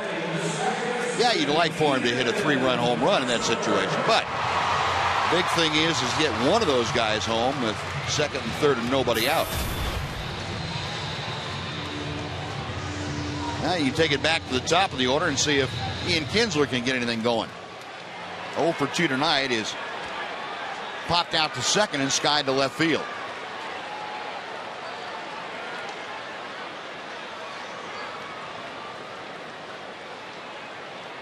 Richards' first pitch. And that's on the outside corner. Sharp breaking ball from the right-hander. Alexi Ogando getting loose in the Ranger bullpen.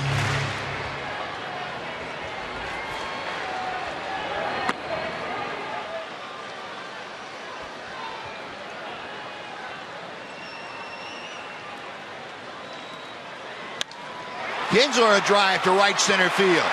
It's slicing, and a dive by Trout comes up short. Napoli being waved around third.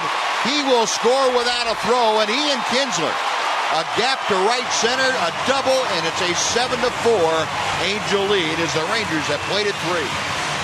Mac, I know you were watching that the same way I was off the bat.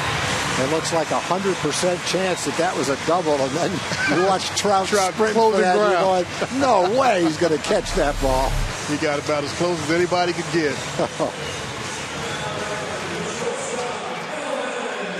Well, he does have some serious closing speed, doesn't he? Woo. Fortunately, he just had no chance to get to it. But he made it a lot closer than it looked off the bat like he would have a chance to do. Well, the Rangers climbing right back into this ball game. Kinsler now at second after the RBI two-bagger. And here's Elvis Andrus, who is 1 out of 2. Now throw to second is Richards. Did a little inside move, and Kinsler was going to third. He was going. Perfect time to go. Yeah. Luckily, he's got some quick reflexes, because I don't want to trot back to the dugout on that one.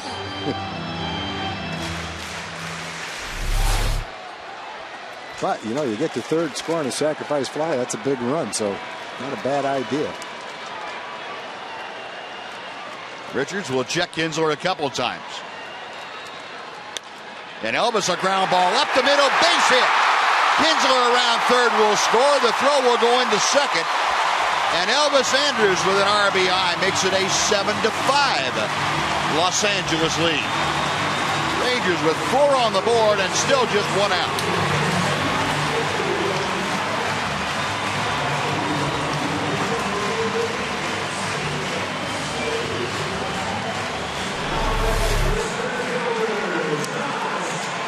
Good fastball to hit. Hit it up the middle. And now one swing of the bat and a whole different ball game.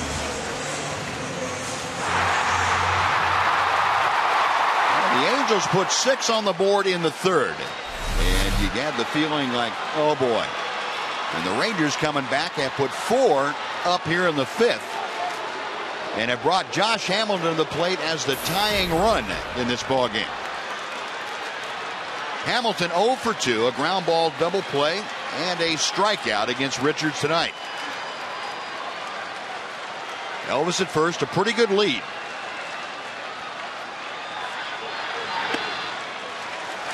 Ball 1. Now what Richards is doing here, he's doing 2 things. Number 1, he's trying to keep Elvis at first base, but he's also trying not to give Josh anything to hit. So he's going to have to pick one or the other. He's not going to be able to do both. We saw LaTroy Hawkins getting loose out in the left center field bullpen for the Angels.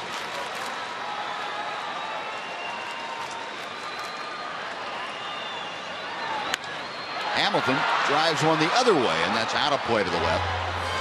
Good to see that approach, though, from Josh after rolling over on that pitch in the first inning that turned into a double play. And a pretty good pitch to hit right there. I hope he sees that same pitch again. Remember that Hamilton, after the day off, got back into the lineup here on Monday and had a 3-hit game, and all 3 were shots the other way. 1-1 the count. Way inside, and it's 2-1.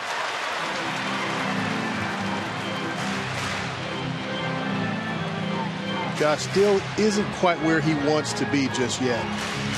He's getting close. Yeah, he's having better at bats, swinging at more strikes. But still, that pitch that he fouled off right there. That's a pitch earlier in the season. That was headed for the seats. Throw to first, and Elvis back.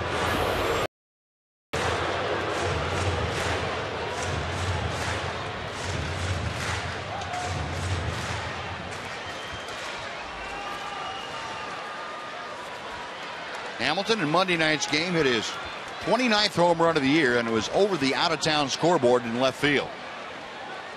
Up here with a 2-ball, 1-strike count. There goes Elvis. The pitch is a slow breaking ball. The throw is very late. And Elvis in scoring position with a stolen base.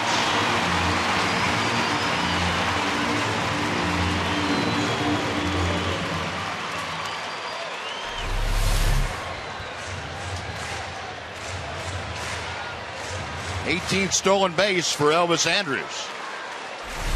Great jump by Elvis, even though it didn't really look like to me he was just straight stealing. I know it wasn't a hit and run with Josh up, but Elvis took a very long look inside, really expecting Josh to hit that pitch. A number down the third base line will go foul, and we'll come back and try it on a 3-2 pitch.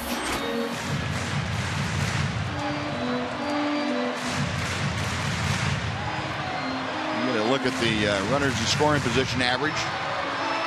It's up a bit. 4 out of 6 tonight is raised at 3 points to 276. Hamilton trying to raise it some more. Elvis at second. 1 out. 4 runs across here in the 5th inning. The Rangers looking for more. Richards okays the sign. The payoff pitch. Ground ball slowly hit. Charging is Isturis, and he gets Hamilton by a couple of steps. That's out number 2 with Andrus advancing to third. And Adrian Beltre will come up.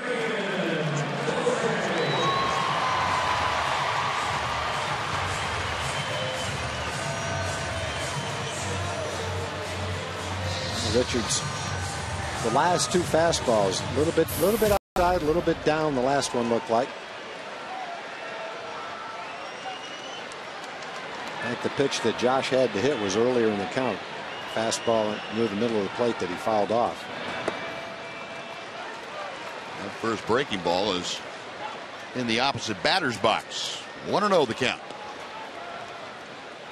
Mentioned Adrian in that RBI drought. It's been 9 games coming into tonight since Adrian has had an RBI. It'll be a great time for him to snap out of that thing. Richards with a 1-0 pitch. And it's 2-0.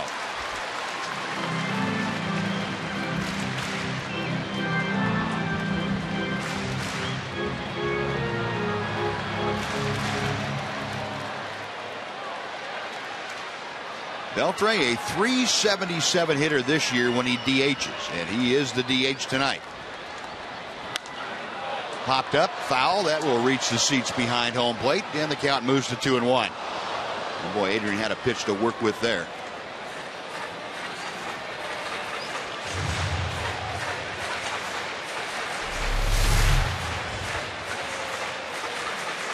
I think that leaves you muttering to yourself. Well, it just, sometimes it's a matter of when you see that pitch. Are you in a groove or are you a little bit off? Timing a little bit off. Got him another one. 2 balls and 2 strikes. You don't generally get 2 pitches right here to hit. The first one right in the center square. The second one right on top of it.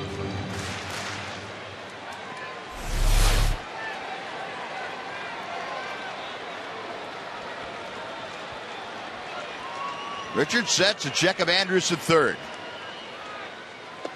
Got him swinging. Hard breaking ball down and away. Beltre gone on strikes for the Rangers. Strike for 4 of their own on 5 hits, I should say, and strand 1. And Napoli a big double into the left field corner, and then Kinsler the RBI hit.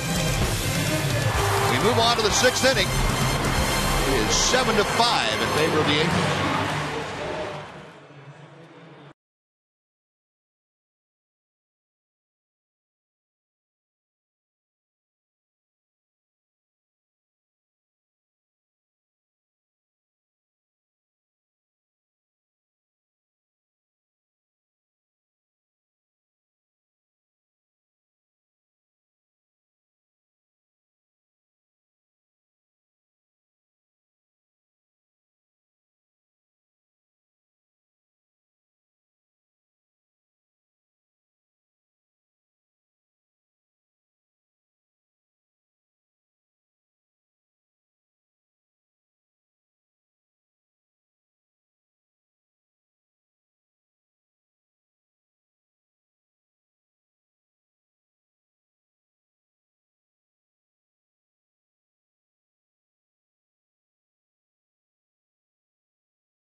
The special Rangers pregame ceremony will recognize the 40th anniversary all-time team, and Eric Nadel will be inducted into the Texas Rangers Baseball Hall of Fame. That's not the only reason to arrive early. The first 30,000 fans will receive a Rangers powder blue t-shirt from Smile Generation. Game time is at 7:05 against the Tigers, and tickets are available now at TexasRangers.com. There's Eric. In his 34th year now, I believe, behind the microphone for Ranger games. Alexi Ogando has come into the ballgame to take over for Yu Darvish, who went the first 5 innings. So Alexi on for the second night in a row. Worked an inning in last night's ballgame, gave up a hit and had a strikeout.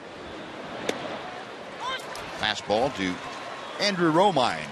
It's the inside corner. It's 1-1.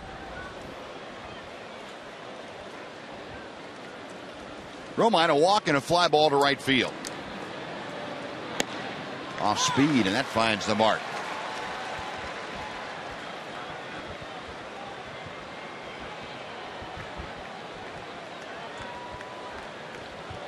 Ron Washington was asked about Ogando as Alexi gets that fastball by Romine for the strikeout. There's been some talk about stretching Alexi out, and Ron Washington said, hey, since we got Dempster, that's kind of on hold. Now, that's not to say it won't happen, but he said right now our plans for the immediate future are to keep Alexi in this kind of swing role in the bullpen. Got to get him settled into one spot there, and he's on in the 6th inning here tonight. But he is stretched out far enough to give you 2, maybe 3 innings in a ball game at this particular place. The pitch outside to Trout is 1 ball, no strikes. So if someone in this situation like Ogando needed to make a spot start, what would he be able to throw? 50 pitches, maybe?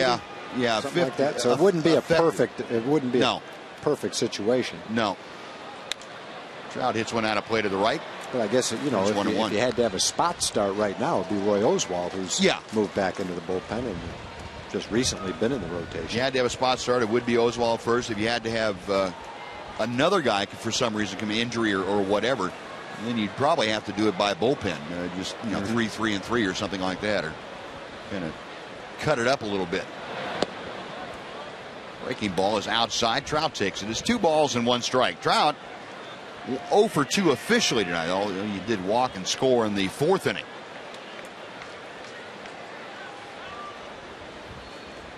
Mike Trout, of course, that Angel record of 15 consecutive games with a run scored.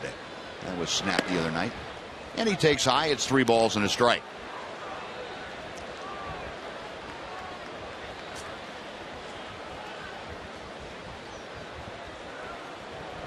Alexi Ogando brought on here in a 7-5 ball game to keep it exactly where it is and give the Rangers an opportunity to do some more damage.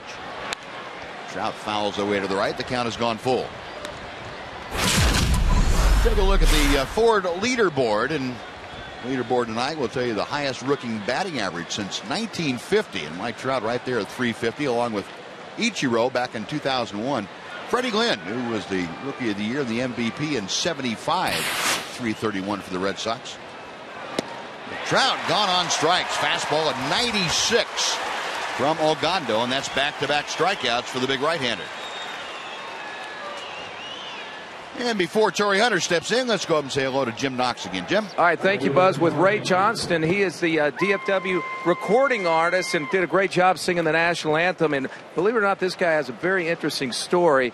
Back in 2004, you made the Dallas Mavericks. Then 2 months later, your life took a little turn right there, didn't it, Ray? Yeah, I was playing for the Mavericks for a whopping 2 months, and I was diagnosed with leukemia, and I've had it 4 times since, but been in remission 2.5 years now. And Donnie Nelson approved my new goal of trying to make it in the country music business. And so we kind of bridged the gap between Dave Matthews and Zach Brown, and got a new album coming out September 25th. Played the House of Blues 2 weeks ago, about sold it out, and still love basketball, and all the Mavericks guys have been great to me. But yeah, the leukemia snuck up on me, and I had a bone marrow transplant that helped save my life, and got to meet my donor, and we've given a song to the Be the Match Foundation. It's really cool how music and sports can kind of have that overlap. There we go. Good to see you. I know you're a big-time Ranger fan, rooting the Rangers on. Let's get a comeback tonight, huh? Let's get a little together here and some antlers, right? You know. There we go. All right, Buzz.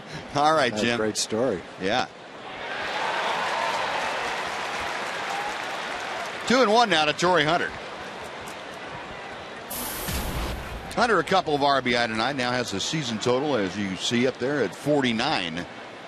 He had an RBI double in the 4th inning. Also had an RBI on a fielder's choice ground out. And he hits one down the right field line, but that will slice well back into the crowd. And the count is even at 2-2.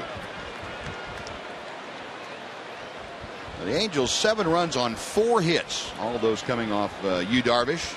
Also had 6 walks against the Ranger right-hander. Rangers 5 runs on 9 hits. They have committed the only error of this game. 2-2 pitch is mashed to left center field. That's up the alley and one hop off the wall. David Murphy will play the carom. Pulling into second base with a 2-out double is Torrey Hunter.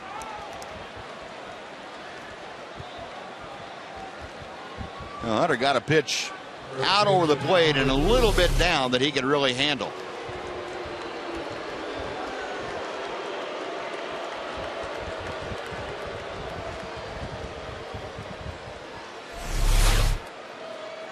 Now Mike Maddox now with Hunter at second base. Mike's going out to the mound. You've got first base open again. This is a situation where Mike Napoli had gone out to talk to Alexi Ogando just to remind him, hey, we cannot let this guy beat us. Trumbo is not swinging the bat well right now. And even if he were, the way Pujols is swinging the bat, you got to give him a little breathing room. Just let him kind of slide by. Your Coors Light cold hard blast. This was in the 3rd inning. Yu Darvish elevated one, and Albert Pujols elevated it further. 21st home run of the year for Pujols, a 2-run blast. And he's up in a similar situation now with Hunter at second and 2 outs in the 6th inning. And a slider on the outside corner. Albert didn't seem to think so. He gave James Hoy a little displeasure.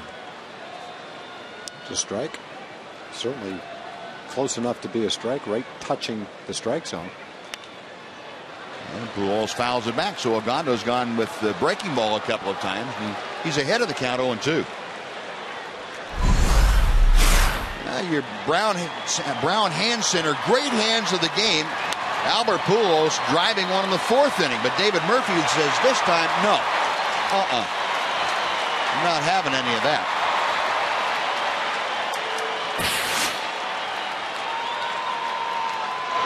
Got him swinging. Good breaking ball from Ogando. He went with 3 hooks, and he got Pujols. Side retired, the 2-out double by Hunter, no damage. He's left stranded after 5.5. The Angels 7, the Rangers coming back with 5 on Fox Sports Southwest.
inning brought to you by Sonic. Tonight's jackpot is worth $800 and dinner for two at Sonic Drive-In. Tonight, the Rangers are hitting for Carol Willard of Irving.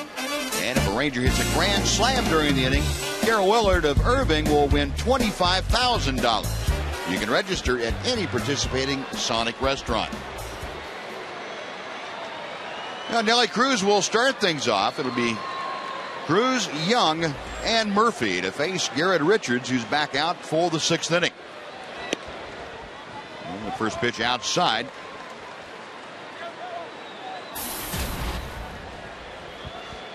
Cruz tonight, a ground ball to short. He was out on a great play by Andrew Romine. And then a fly ball to center. Fouls this way to the right.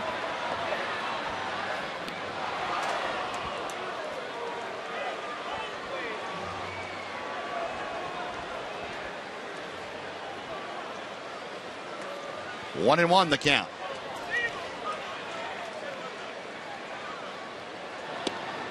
It's just off the outside corner, and it's 2-1 now to Cruz.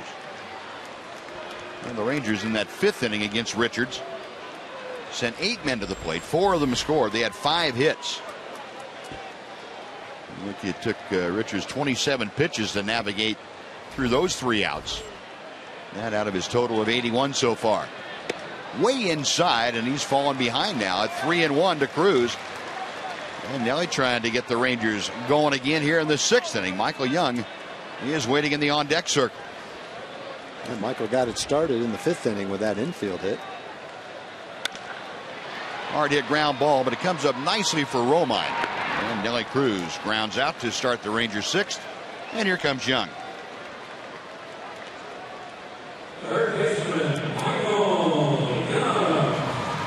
Michael had the infield hit that started that 5th inning.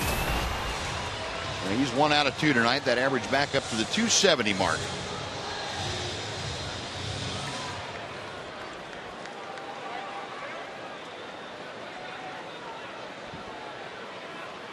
Richards to the wind, and the pitch to Young is inside for ball 1. Michael over the years really been good against the Angels. Of course, he was born and raised out in Southern California, and very familiar territory to him. And he's always played well against one of the hometown teams out there in the Angels.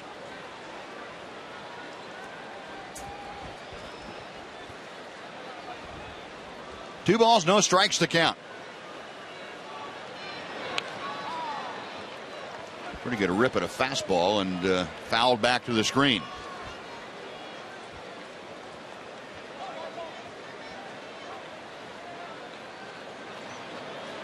Michael, in his last 3 weeks plus of play, has hit safely in 13 of the 17 ball games. And he's done that at a clip just a tick below 300 at 299. Makes this pitch low, and he's ahead of the count now, 3-1.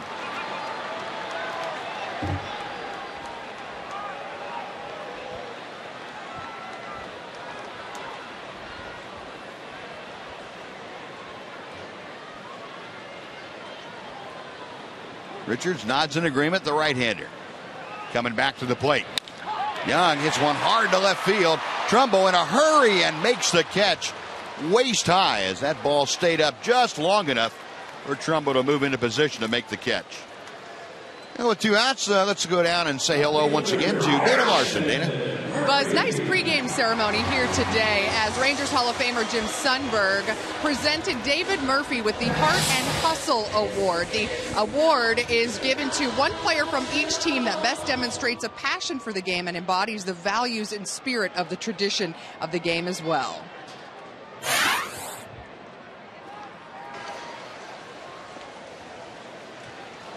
And here is David Murphy. The title of the award in and of itself, it's an honor to, to have a chance to win something like that, to represent this organization. There's so many guys in this organization who represent the organization well and play extremely hard every single night.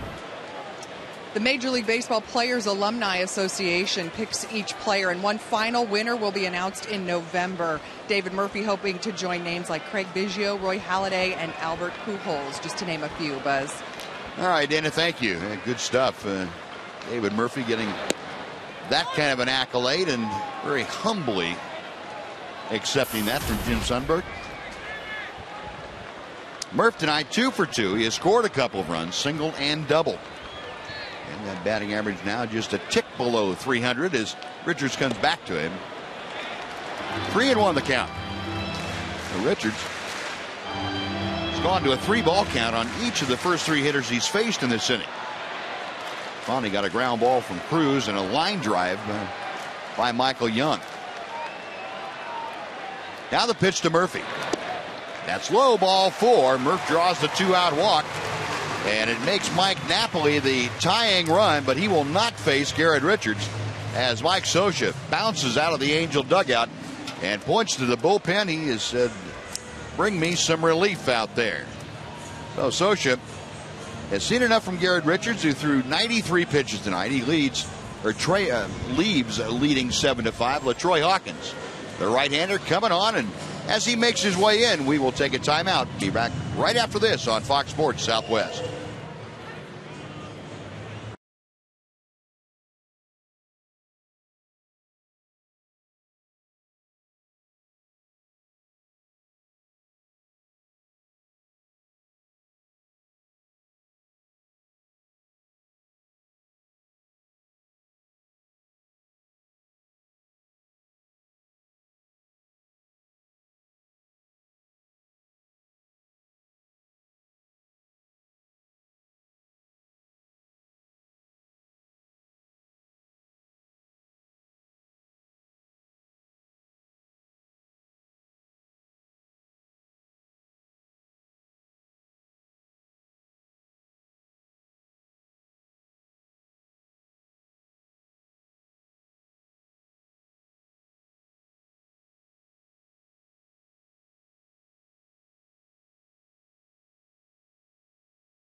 Again making some noise here in the 6th inning. And quick reminder that this Saturday, August the 4th, the UFC returns to Fox with 4 massive fights.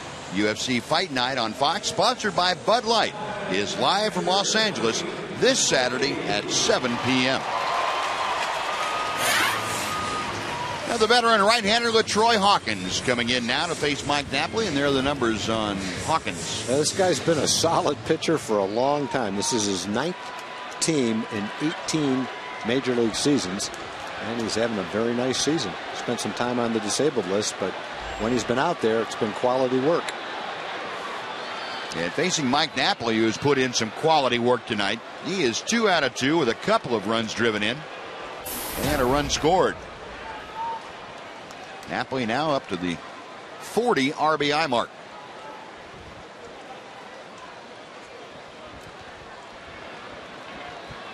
Murphy the lead from first. And Hawkins, that very odd set with a glove back by his right hip. This ball is up and in for ball 1. That was a great sign. Nap's last at bat. Boy, he got that high fastball, mid-90s fastball, and just turned on it and ripped it down the left field line. Also had a well-hit base hit for an RBI in the 3rd inning. 2 good at bats for Knapp tonight.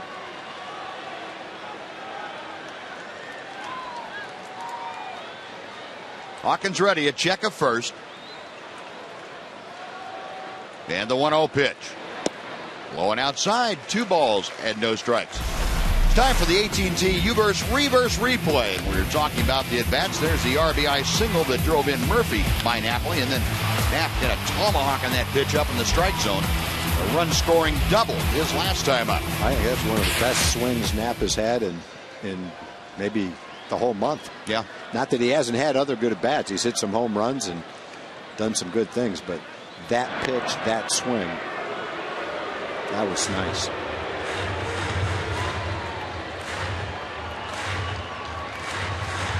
Yeah, it looked like he got himself in a very comfortable hitting position after he took his stride. Nice and relaxed. Murphy establishing his lead at first. He's there with 2 outs here in the 6th inning. A 2-0 count to Mike Napoli. There goes Murphy. Pitches inside. Iannetta won't even throw. Murphy, the stolen base, is in scoring position, and the Rangers starting to force the issue a little bit. That's great to see.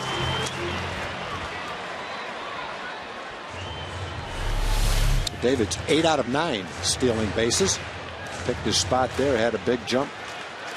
Nothing Iannetta could do. That base had already been stolen.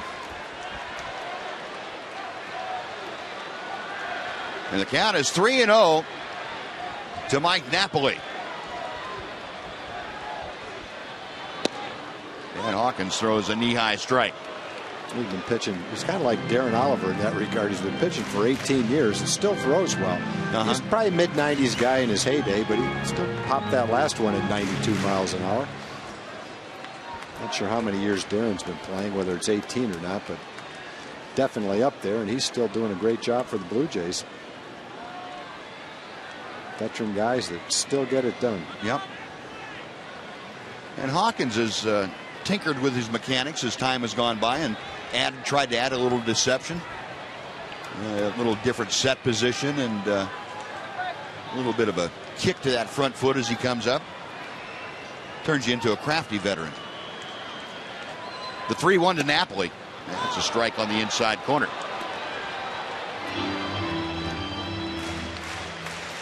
Good idea. Looked like Napoli might have been looking away, and Hawkins came inside, got the strike. It's okay.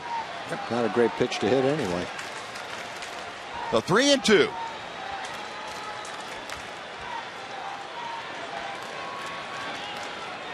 Murphy a good lead at second as Hawkins checks him. The payoff pitch to Napoli, and that's popped up. First base side, foul territory. Pool's coming over. He'll run out of room as that ball is just over the Rangers dugout back into the first row. And we'll come back and try it again on 3-2. If Napoli is able to keep things going here in the 6th inning, Mitch Moreland is aching for an opportunity against Hawkins. He's in the on-deck circle getting ready. A lot of gloves down there. That's nice to see. I noticed in the front row, right in the middle of the Ranger dugout, it's like a lady and her little boy each have a glove on. That's the best way to protect yourself down there. There they are. All 3 of them. All 3 of the kids have gloves. What a great idea. It's nice to catch one and have a souvenir, but I think it's even more important to have it on when you're sitting there to block a line drive that comes your way. Those things are so dangerous. Hawkins ready again. And the payoff pitch. Napoli pops it foul again. That will again reach the seats in the lower bowl. And Napoli having a pretty good set to here with LaTroy Hawkins. Going to go to at least 8 pitches in this at bat.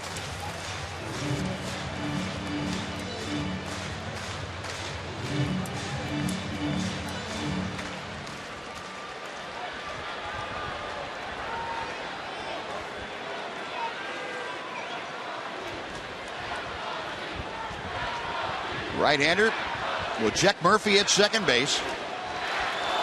And again the 3-2. High and tight, ball 4. And that puts the tying runs aboard for Mitch Moreland. Not a lot of lefties out in the Angel bullpen. Scott Downs had to go on the disabled list. He's their veteran lefty. They brought up Isanori Takahashi, the only lefty they have out there. So a great opportunity for Mitch. Couple of men on, game on the line. Swinging the bat pretty well. Has a single and a sac fly. Yeah, Mitch with a sac fly in the 5th inning drove in his 26th run of the year. And he's got the tying runs at first and second in this particular at bat.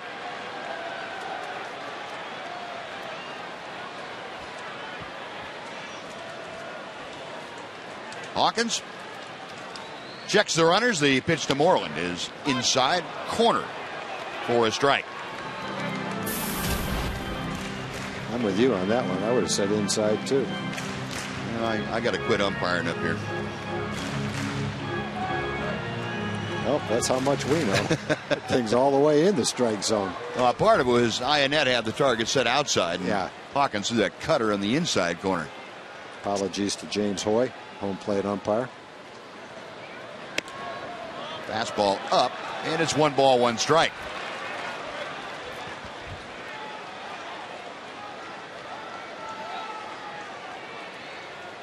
The veteran against the third-year player in Mitch Moreland.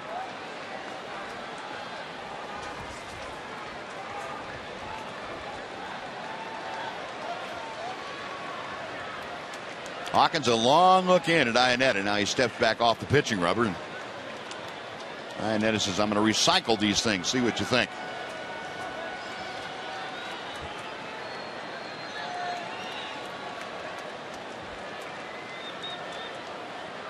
One ball, 1 strike, the count. Popped up. Gallaspo, the third baseman, just in fair territory, makes the catch, and that'll do it for the Rangers. No runs, a couple of walkers left stranded. We'll move the 7th inning. It's the Angels 7, the Rangers 5 on Fox Sports Southwest.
Geico Insurance. 15 minutes could save you 15% on car insurance. Visit us at geico.com. By the all-new Mazda CX-5 with 35 highway MPG. And by the new summer barbecue menu at Burger King. Let's have a barbecue today.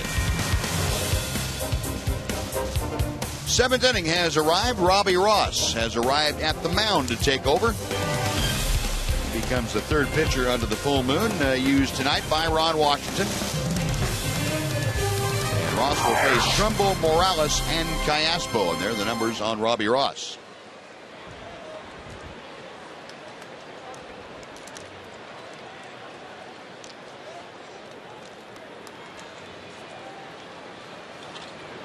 First pitch to Mark Trumbo is at the knees for strike 1.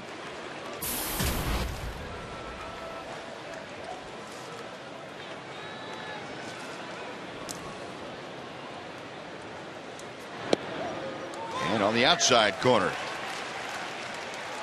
No balls and 2 strikes.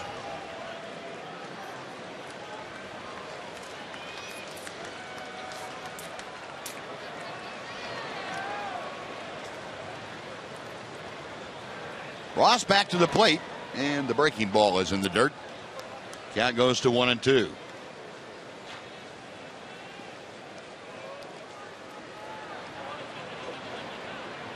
Figured out who Trumbo reminds me of. He's got a little bit of a thinner face, but looks like Carney Lansford. Yeah, he does from the side. A little bit thinner face, though.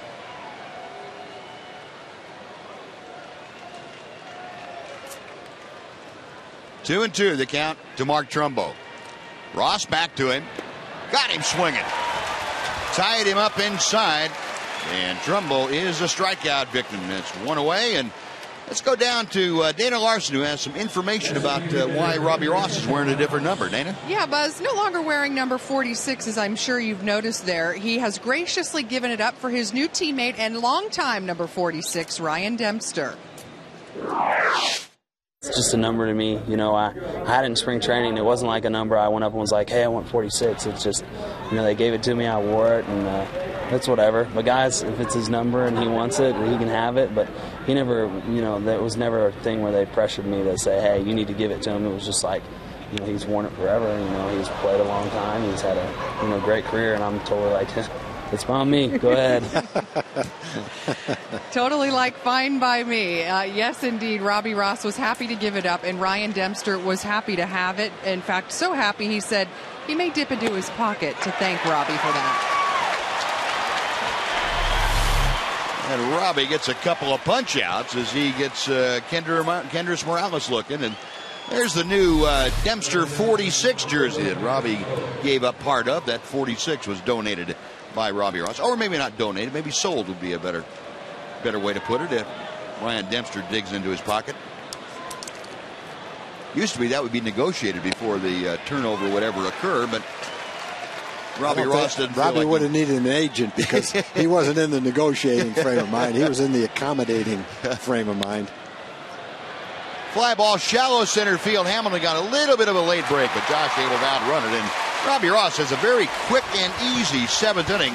Couple of strikeouts and a fly ball to center. We'll go to the bottom of the seventh. It's the Angels 7, the Rangers 5 on Fox Sports Southwest.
Seventh inning, Rangers down by a couple. Troy Hawkins back to the mound. He will face the top of the order, and Ian Kinsler.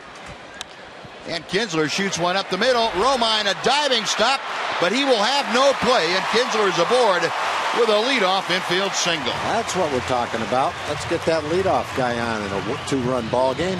Middle of the order coming up. A little something going here. Well, Ian, who had an RBI double in the fifth inning, leads off the seventh with his second hit of the night. And Elvis Andrus coming up. He's 2 out of 3. Well, Romine's got a lot of range out there at short, doesn't he? He's looking good out there at shortstop. Well, the Rangers, some options here with Kinsler at first and Andrus at the plate. Hawkins has already shown his not real quick move to home, and he throws strike one to Elvis. Although he did cut down on the leg lift a little bit that time. Murphy got on against or got on with him coming into the game last inning and stole second without a throw. 0-1 the count. And the pitch in the dirt. Nice block. Nice play by Iannetta. Blocked it and caught it. Here's Isringhausen. Saw him last night.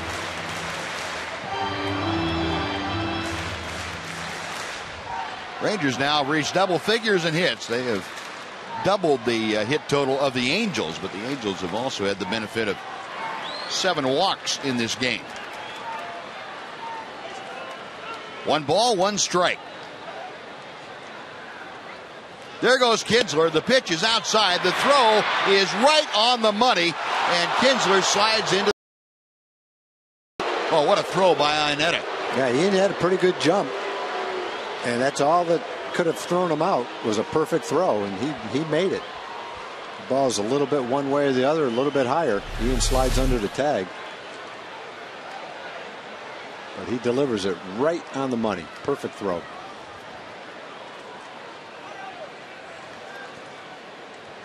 Well, the leadoff man erased on that great throw by Iannetta. 1 out now, bases empty, and count of 1-2 to Elvis, and he fouls one at the plate. You know, the Rangers trying to force the issue, and I like to see that. I think that's something that they had gotten away from, primarily because they didn't have a whole lot of folks on base for quite a stretch. They're trying to run at every opportunity here tonight, and most of the time they have been successful.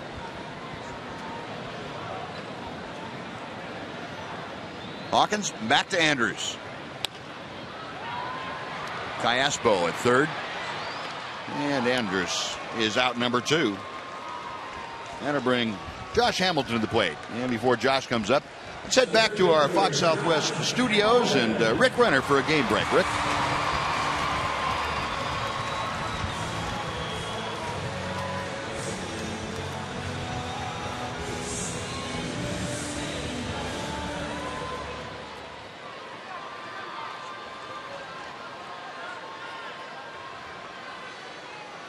Thank you, Rick. Josh Hamilton wailing at the first pitch from LaTroy Hawkins, fouls it back. Josh saw a 93-mile-an-hour fastball that he just didn't want to let go by. 0 for 3 tonight for Josh.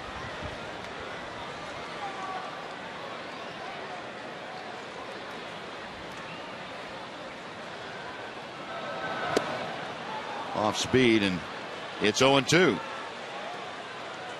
Well, you will see this man out on the mound tomorrow night. That's Ryan Dempster, newly acquired starting pitcher from the Chicago Cubs.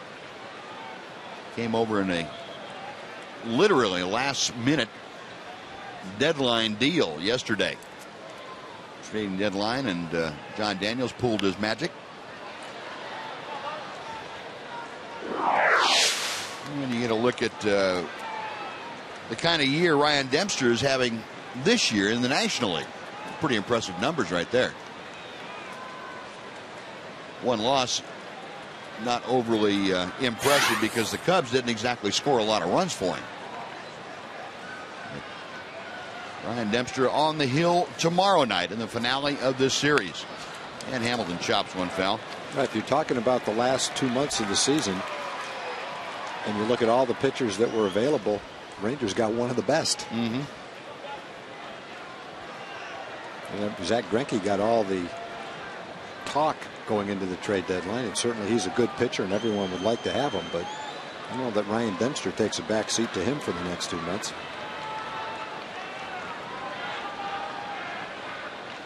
Oh, 0-2 as Hamilton waits. Way inside. A ball and 2 strikes. Dempster 5-5 with that 2.25 ERA with the Cubs. C.J. Wilson on the hill for the Los Angeles Angels. So Ryan Dempster in his inaugural outing for the Rangers. As a matter of fact, the franchise with which he originally signed back in the late 90s. And Hamilton shoots one foul again, first base way.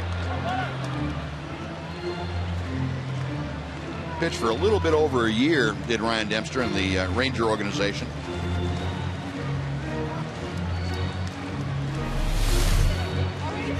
I understand Dana Larson's having a little tough time. Tom, you better have a talk with Dana. That's not very good fielding position. No, she didn't have her glove with her. Yeah. No, well, I will be bringing my glove if I am down here again. Emily, come back quick, please. And Hamilton gone with a big swing and a miss.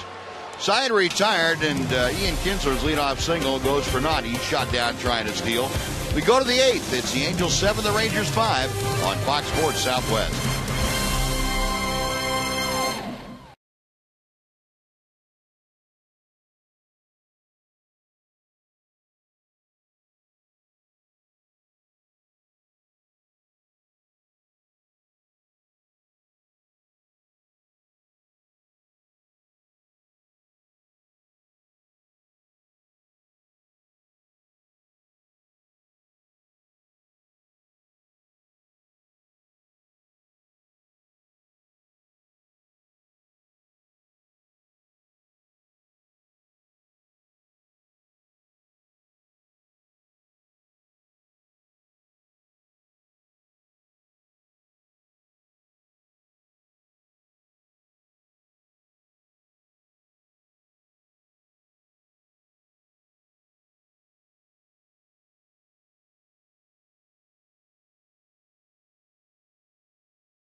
Ace Cash Express, earning your trust since 1968. And by Jack in the Box. Get the All-American Jack Combo, a no-nonsense burger, fries, and a drink for only $4.99 plus tax. Robbie Ross back to the hill, and he starts the top of the 8th inning. By Sarah Sturris, little inside-out swing, shoots one foul down the first base line. It is 0-1. Ross came on to get a couple of strikeouts and a fly ball in a 1-2-3 7th. And he deals on the outside corner to Estouris. It's 0-2. Estouris 1 for 3 tonight. Call strike 3. He's dropping that cutter right where he wants to. Kendrys Morales had the same reaction that Sarah Estouris had last inning. He said, "You got to be kidding me." Yeah, those are all strikes, too. The third strikeout in the span of 4 hitters for Robbie Ross. Robbie, of course, coming back after a tough outing here on Monday night against the Angels. 13 strikeouts for Ranger pitchers tonight. Robbie on Monday night worked 2/3 of an inning, gave up 4 runs on 3 hits and a walk. Now he's acquitting himself very nicely here this evening. Falling behind, though, 2-0 to Chris Iannetta.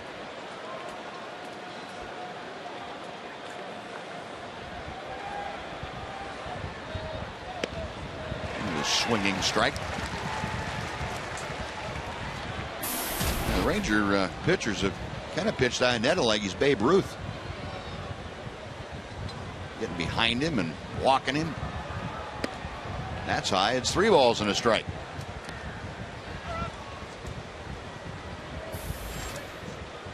Kevin Jepson is loosening, the hard-throwing right-hander in the Angel bullpen. 3-1 pitch. That's a belt-high strike, and the count has gone full. Same pitch he swung at on the 2-0 pitch. There's the look. Yeah. That's a constant for Mike Socha. It is. That's his look right there. Payoff pitch is inside and high, ball 4. Usually directed at the umpire. Well, last year Iannetta walked 70 times. He had about 350 at bats, so he's got a pretty good eye at the plate. But still, in this lineup, in that stage of their lineup. That's not a guy you want to walk. Yeah. Well, folks, the all-new $2 Powerball from Texas Lottery has landed, and the current estimated annuitized jackpot is $158 million. Play today because Powerball has changed for the bigger. A little conference. Mike Napoli talking with Robbie Ross. They have settled things now, and Andrew Romine is at the plate with Ionetta at first. And Romine's going to bunt, and bunts one to Michael Young. Off-balance throw is in plenty of time. Well, into scoring position goes Ionetta. Romine with the sacrifice, 5-3 on the putout, and that'll bring up Mike Trout.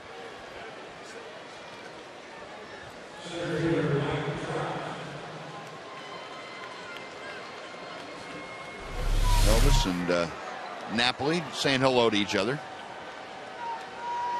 Napoli had to get down to third base quickly because Ionetta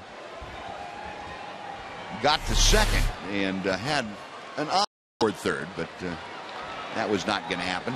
Now Mike Maddox is going to go out and talk to Robbie Ross and Mike Napoli, most likely about Mike Trout. Do you really want to pitch to him? And if you're going to, what are you going to try and do? Trout has shown great power going the other way, so just throwing him away is maybe not going to get the job done. We'll find out what transpires after this meeting gets finished. Well, folks, tuning in each Saturday at 10 a.m. right here on Fox Sports Southwest for the Chevy Hometown Kids. It's not about the score, experience. Visit www.hometownkids.tv for more information.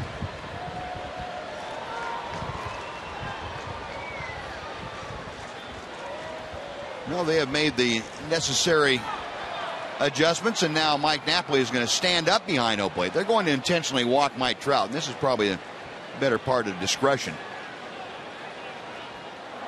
Got first base open, and even though Torrey Hunter, that's not taking anything away from him, but the way Mike Trout has swung the bat against the Rangers this year, I think you'd rather take your chances with Torrey Hunter.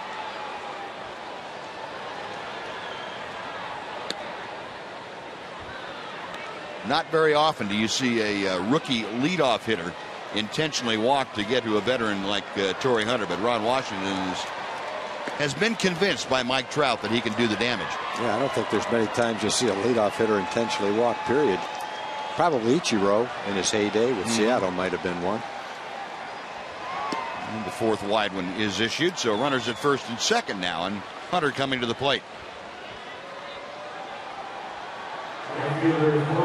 Yeah, there was that span of, I don't know, 3 or 4 years where Ichiro hit like 440 with runners in scoring position, and you almost couldn't pitch to him with somebody in scoring position. Now Ron Washington headed to the mound, and that is going to do it for Robbie Ross. But Tanner Scheppers, who apparently didn't take very long to get warmed up because he wasn't up there a few minutes ago. But he is being called upon here to come in to face Torrey Hunter with runners at first and second and 2 outs here in the 8th inning, with the Rangers trailing 7-5. And Ron Washington was like Tanner Scheppers to hold her right there. We'll be right back on Fox Sports Southwest.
The Rangers. Tanner Shepard's on, and we'll take a look at the Coors Light freeze cam tonight.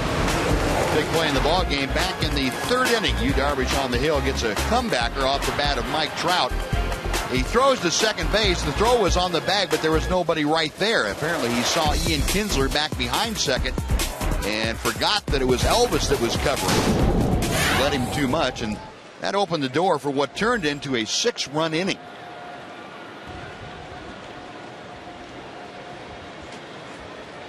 Torrey Hunter up there, and Sheppers goes with a breaking ball on the first pitch. It is strike one.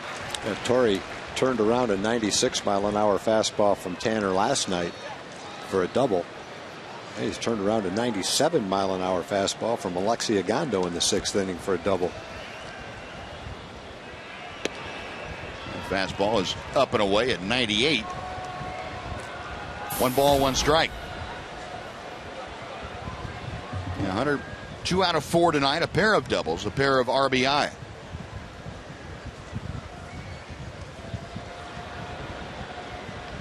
Shepard's a check of second.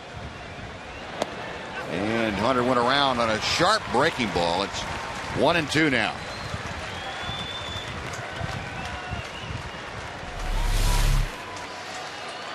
You know, the key to getting fastballs by hitters is to have other pitches to go along with it.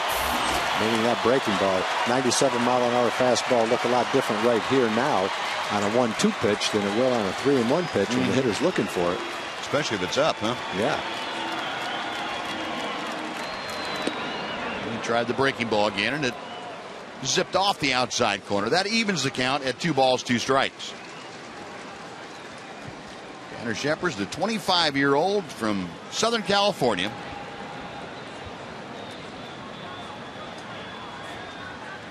Going to have a little chat with Mike Napoli as to what they want to do on the 2-2 pitch. Napoli, of course, very familiar, having been with the Angels his entire career until last year when he joined the Rangers. Knows these Angel hitters and has a pretty good idea of what he wants his pitcher to do against them. Shepard's set, and now Hunter backs out.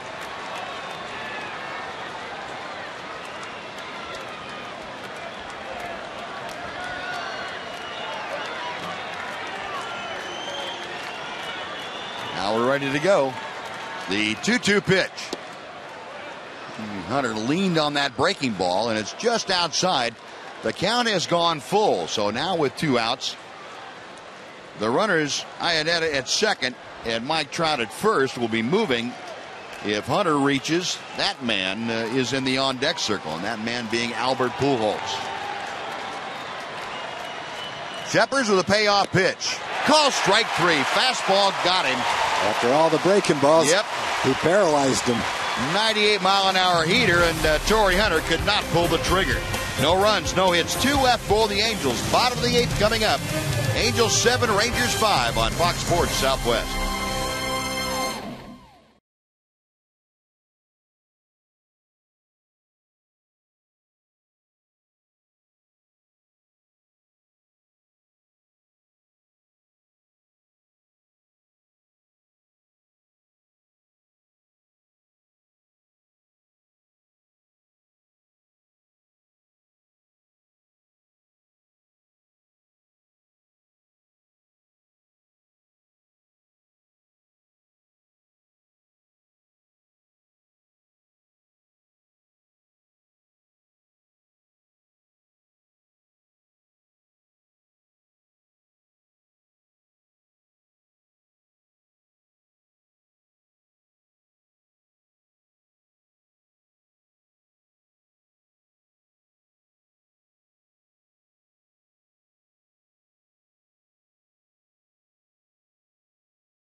6. Rangers trail the Angels 7-5. Buzz and Tom, time for the Progressive Fan of the Game. It's a good one, too. This is Captain Stuart Millard. Received a Purple Heart Award before the game for his operation back in 2008 in Iraq. Congratulations.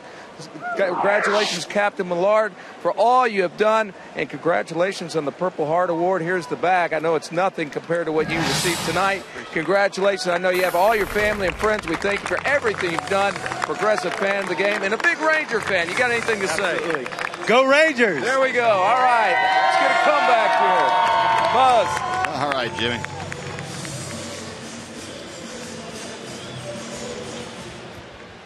Well, the Rangers come to bat in the bottom of the 8th inning, trailing 7-5. They'll have the middle of the order and a new pitcher on the hill. It's right-hander Kevin Jepson. Socha going to the bullpen once again is the third pitcher tonight that has been employed by Socha. Jepson, the hard-throwing right-hander, and Adrian Beltre takes up and in for ball 1. Jepson's always pitched well against the Rangers. We talked about him last night. 1.47 ERA and 18 in the 3rd innings. Career against the Rangers. And the fastball inside again. 2 balls, no strikes. Beltre 0 for 3 tonight. Fly ball, ground out, and a strikeout his last time up.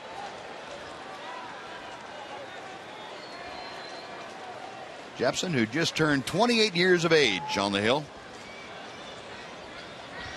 And misses low and inside. 3 balls and no strikes. So Adrian trying to get aboard to start the Ranger 8th inning. Nelly Cruz, the number 5 man, waiting in the on-deck circle.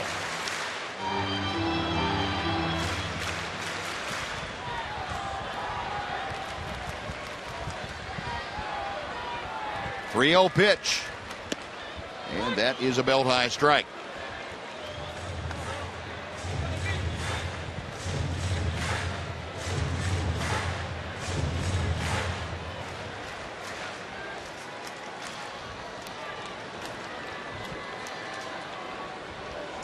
Ball 4 is inside to Beltre. Adrian, the leadoff walk. Nelly Cruz now coming to the plate representing the tying run. And Mike Butcher going to head out to the mound. Well, that's not what you want to see your setup man do coming out of the bullpen in the 8th inning. A 2-run game.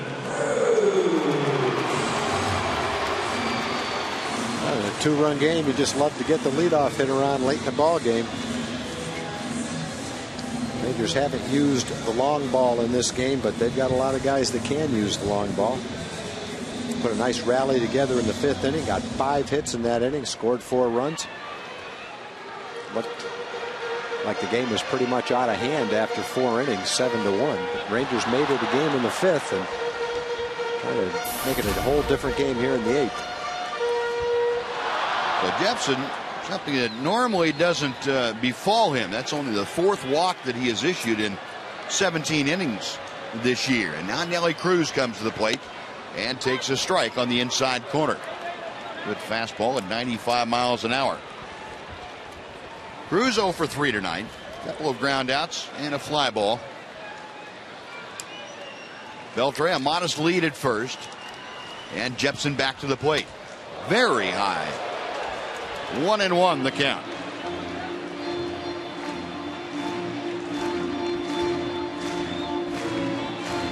Jepson originally came up with the Angels in 2008. He has always been a relief pitcher at the major league level.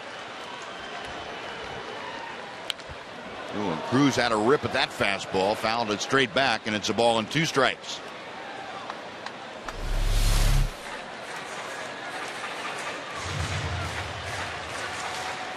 Right, it's a pretty good pitch to hit, but you also, the thing you have to remember, it's coming in there at 95 miles an hour. You got a little more margin for error when it's in the mid-90s than you do when it's in the high 80s.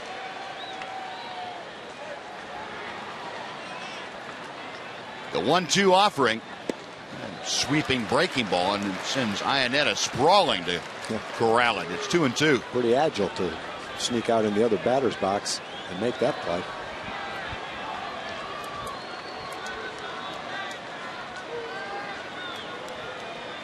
Beltre, the leadoff walk, is at first. And Cruz awaiting the 2-2 pitch. Check swing on a ball in the dirt. It gets away. No swing on the appeal, and down to second goes Beltre. Well, a lot of good things happening for the Rangers on that pitch. It'll be a wild pitch to send Beltre to second, and it will be a 3-2 count when Cruz steps back in the box. He's missed with a breaking ball. You have to think, that was close. You have to think he's going to throw him a fastball right here. For Nelly Cruz, you have to be geared up for that 95-mile-an-hour fastball. Hope you get a good one to hit. Rangers tonight 4 out of 8 with runners in scoring position. Cruz waiting, and the payoff pitch. Fastball lined sharply to center, but right at Trout. He makes the catch, and Beltre has to stay at second. Well, that's too bad, because that was a good pitch to hit. He hit it right on the screws and just hit it line on a line, right straight to the center fielder. Well, one direction or the other, or get it up in the air, anything but that. Well, that's one of those cases you have to go back to the bench and tell yourself, yeah, I did everything right. Not much you can do on that. Hit the ball hard, put a good swing on it. Well, one gone. Michael Young, 1 for 3, steps to the plate. And Michael hit a rope his last time up, lining out to left field. Goes after the first pitch. It's a rocket that's flagged down by Callaspo. What a play. Back-to-back pitches hit right on the sweet part of the bat.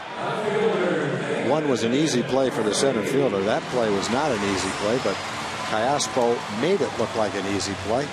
Picked that one-hop smash by Michael Young. Michael's hit the ball hard the last 2 times up. He had a line drive that Trumbo caught in left field, and now Ole Callaspo makes a nice play. So 2 gone. Here's David Murphy, who is perfect on the evening. 2 for 2 with a walk. And ball 1 is low and inside. Murph, a double and a run scored in the 3rd, a single and a run scored in the 5th inning. He walked in the 6th, stole second, but was stranded there as the Rangers left a couple aboard in that 6th inning. And a strike at the knees evens the count at 1-1.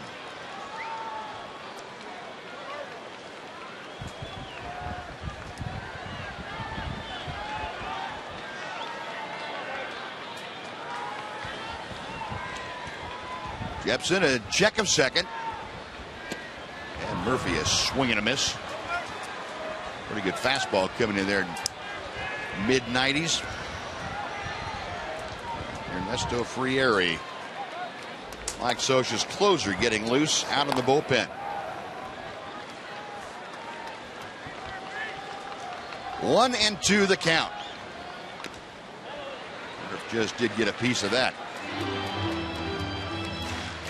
David Murphy was talking about making a little adjustment to be able to handle the pitch away better. He just kind of scooted a little bit closer to the plate and said, you know what, I don't know why I didn't do that before. I said, well, it's one of those things, if you knew it would work this well, you would have done it before. Murphy loops one to left field. On comes Trumbo. He can't get there. Beltre around third will score, and David Murphy gets the Rangers to within 1. It's now a 7-6 game. Well, there's the moral of the story. Don't hit the ball hard. 2 previous batters have hit a line shot to the center, a one-hop smash to third. David just reached out and just blooped one in there. Get that run in. That'd get the job done. 3 more hits for David tonight. Good pitch by Jepson. Looks like that split-fingered pitch that he throws occasionally, huh? Yeah, something down and away. Off speed, fooled David a little bit. Good location, everything right about the pitch, but David spoiled it.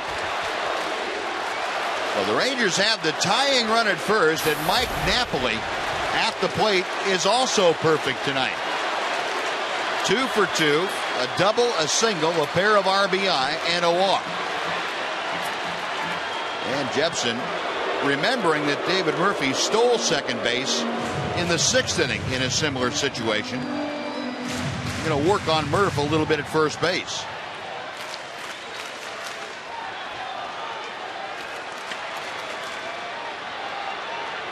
The right-hander okays the sign and sets at the belt. Swing and he was ready for that fastball. Say a high foul ball. Did that stay in the zip code? I lost it when it went above the lights. It came back down. Yeah, he was not going to have that fastball get by him, was he? Holy cow. You don't expect one when you're sitting up there. Luckily, it looked like it went to a team. Now 0-1, the count to Napoli.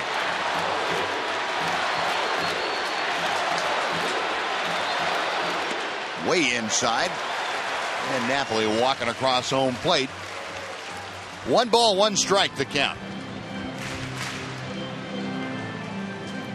Little message from Jepson is here, try and pull this one foul. If he could have gotten the bat on it, he probably would. Probably would have. Yeah. Murphy the lead from first. And Jepson will step off quickly to drive Murphy back. That's a tying run at first base now. Stolen base here. Could lead to the tying run. Murphy has stolen a base.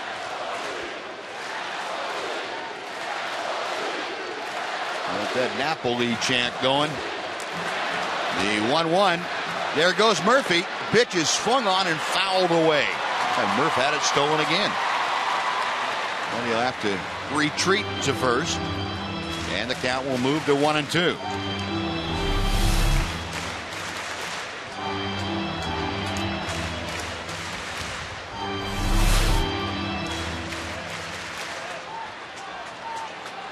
The Rangers with a couple of swipes tonight and one caught stealing. They have, when given the opportunity, they have not hesitated to run. Again, the 1-2 pitch. Breaking ball is wide and the count is even.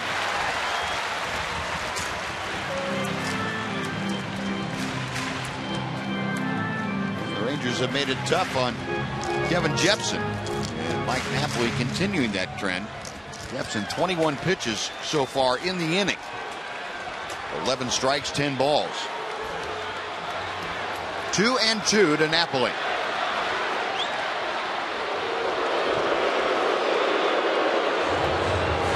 $42,832 on hand tonight, and I would say 42,800 of them were not happy with that last little toss to first base. At least it sounded like that. And they're all into the Napoli chant. 2-2. Pitch out and nothing going. Pitched a wild pitch to get him to second base. Well, Mike Scioscia, a rather unorthodox move, pitching out on 2-2. But he's not. There is no book that Scioscia goes by completely. Well, David might have been going and read the pitch out and stopped because he had a little bit of a secondary lead that took a couple of quick steps. Let him pitch out here too. That'd be fun. 3-2. The crowd on their feet. The payoff pitch got him swinging. Foul tipped into Ionetta's glove, and that will do it. So Jepson gets the big strike out of Napoli. Rangers come up with a run on a hit and strand one. We're going to the ninth. It's the Angels 7, the Rangers 6 on Fox Sports Southwest.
Solution for hosting clients, employees, and the suites can turn a game with the family and friends into a special occasion.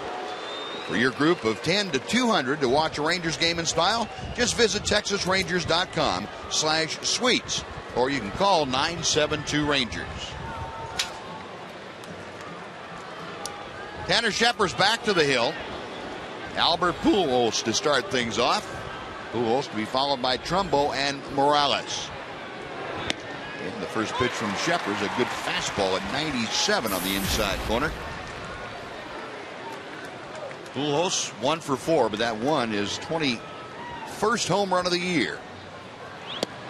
And he looks at strike 2. Another fastball, and it's going to 98. Not sure Albert was expecting 2 fastballs for strikes on the first 2 pitches. And he gets a breaking ball, hits it off the end of the bat out to Elvis. That's out number 1. Pujols nullified in this 9th inning. Ranger relievers have done an excellent job since coming on, just giving up 1 hit, a couple of walks by Robbie Ross, but in an inning 2/3 he did not give up a hit. Alexi Ogando gave up a hit and nothing else in an inning. And now Tanner Shepard has retired the 2 hitters that he has faced. Here's Mark Trumbo, who is 0 for 3 with a walk. And the breaking ball is a bit high for ball 1.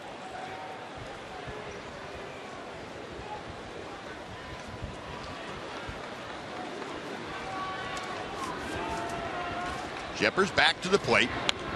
Another breaking ball, that's fouled away to the right.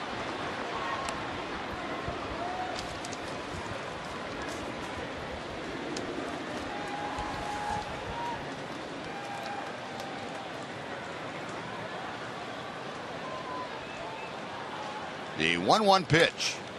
Cue shot just fouled down the first baseline. That thing was going to be fair. Must have had a little extra spin on it. I'm going to put a little chalk on the end of that bat. Make it a pool cue.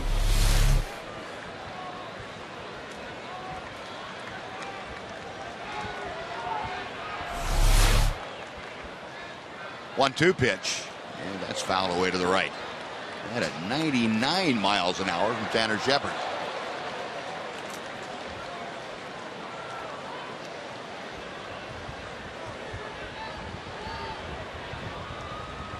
Right-hander goes into the windup, and again the 1-2 pitch.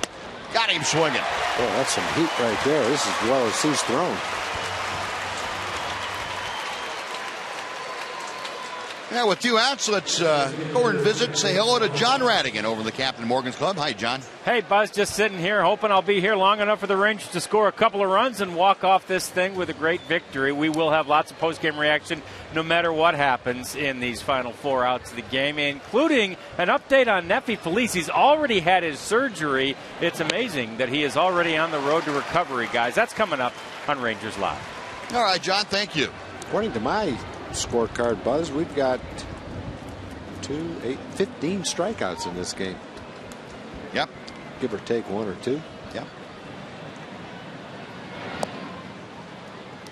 Andres Morales takes a little bit low. It's 1 ball and 1 strike. Morales tonight has a couple of those punch outs to his credit.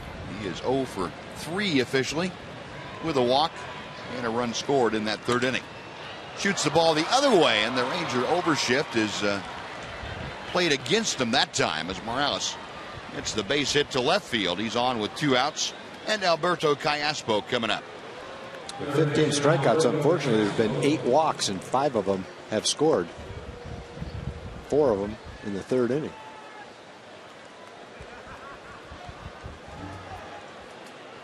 Well, Morales hit just the 6th of the night for the Angels. Callaspo has one of those 6 hits, a very big 2-out, 2-run double in that 3rd inning. That capped off the 6-run outburst. And the sharp breaking ball is just a bit low to him. It's 1-0.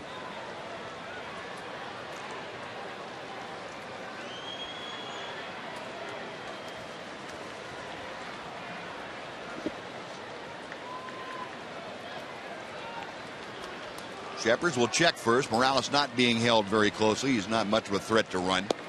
And a swinging strike. Good tailing fastball at 97. Espo looking back to Mike Napoli. Wait a minute. Now, we were teammates. Why don't you tell me that's coming? Knapp said, I would have. It wouldn't have made any difference.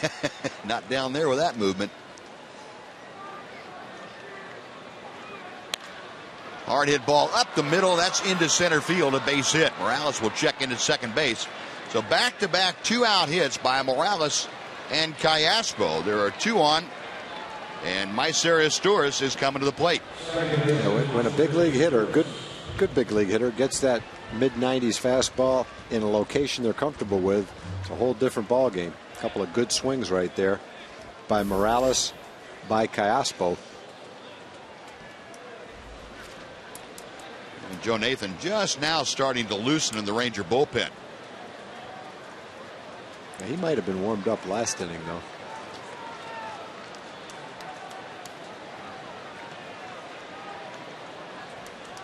I don't think it'll take him long to get ready. Here's Asturos, who is 1 for 4 this evening. And he takes that fastball and nails down the outside corner.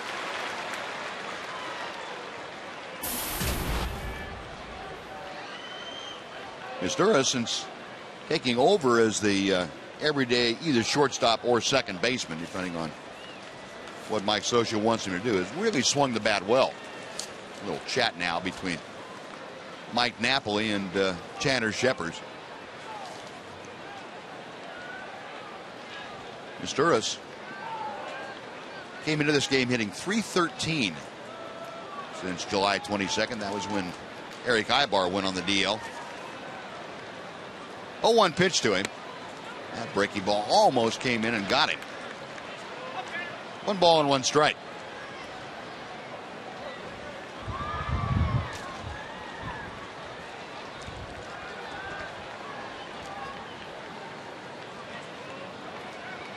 Shepherd's back to the plate. A loop to right field. On comes Cruz. He can't get there. Up with the ball, trying to score. Around third is Morales. The throw, the slide. He's out at the plate. Morales initially had the play beaten, but his slide was a little early, and he popped up in the air before he got to the plate. A strong throw from Nelly was a little bit off target to the Ranger dugout side of home plate. But it got there fast. It got there so Napoli could catch it in the air and come back and make the tag. Little pop-up slide, that cost him. Well, the Rangers keep the Angels off the board. They come to the bat in the 9th, trailing by 1.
Event and enjoy some of the greatest deals of the season. Ford is the best in Texas. By Budweiser, great times are waiting. Grab some Bud. And by the Progressive Insurance Group. For a money-saving car insurance quote, call 1-800-PROGRESSIVE today. Now a 7-6 Angel lead as the Rangers come to bat in the bottom of the 9th inning. Ernesto Frieri is on to try and close things out for the Angels. Mitch Moreland is leading things off in the right-hander deals. Moreland swings and skies one to left field. Trout in left now and makes the catch. Trout has moved from center to left field as Peter Borges has entered the ball game and taken over in center field. The 1 pitch, 1 out in the Rangers' 9th inning. And Borges, he will hit in the number 4 slot if the Rangers get this thing tied up. Ian Kinsler now 2 for 4 tonight, but 2 hits in his last 2 at-bats. He has doubled in a run. He's also singled. And Frieri is a little high with that one. It's ball 1.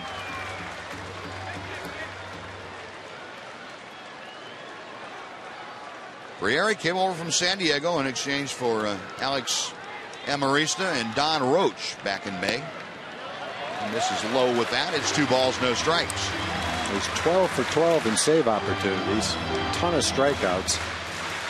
Few too many walks, though. He can occasionally get a little wild. Maybe put an extra man or 2 on base. Let's see if Rangers can work a walk. Kinsler a drive. Hit high and deep to left field. Goodbye. Brand new ball game.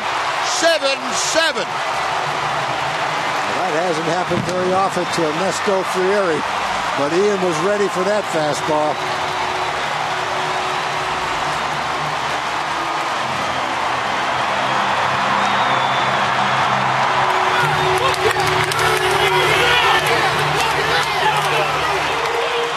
Ian Kinsler with home run number 12, and we are back dead even with 1 out here in the 9th inning.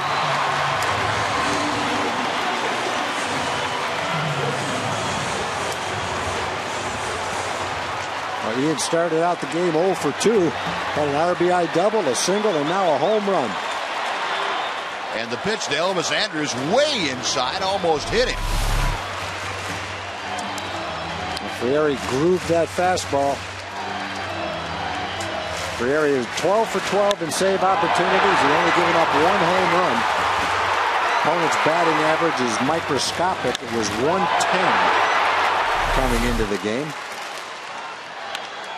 Elvis Andrus down the third baseline. A fair ball. Into the corner goes Trout. Elvis at second. And he puts the brakes on there. But the Rangers have the winning run in scoring position for Josh Hamilton. Third hit of the night for Elvis.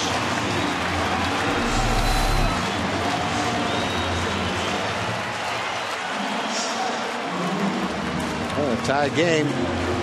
Callaspo playing way off the line, which allowed that ball to go down the line. Some managers have different philosophies. Some like to guard the line.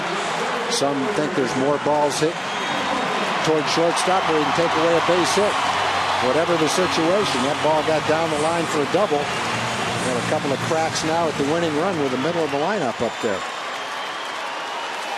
Well, we'll see what they do with Josh Hamilton. I would assume they're going to go ahead and walk him, but they're not.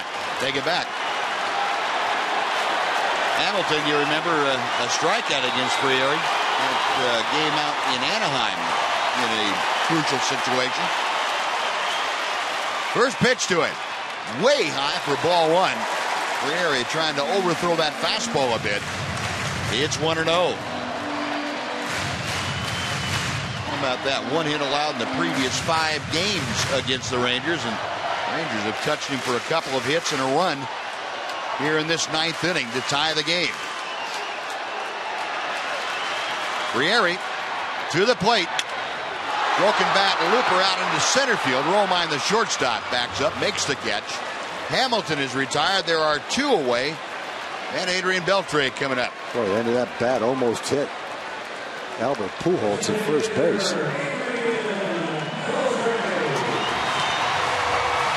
He knew where it was, though.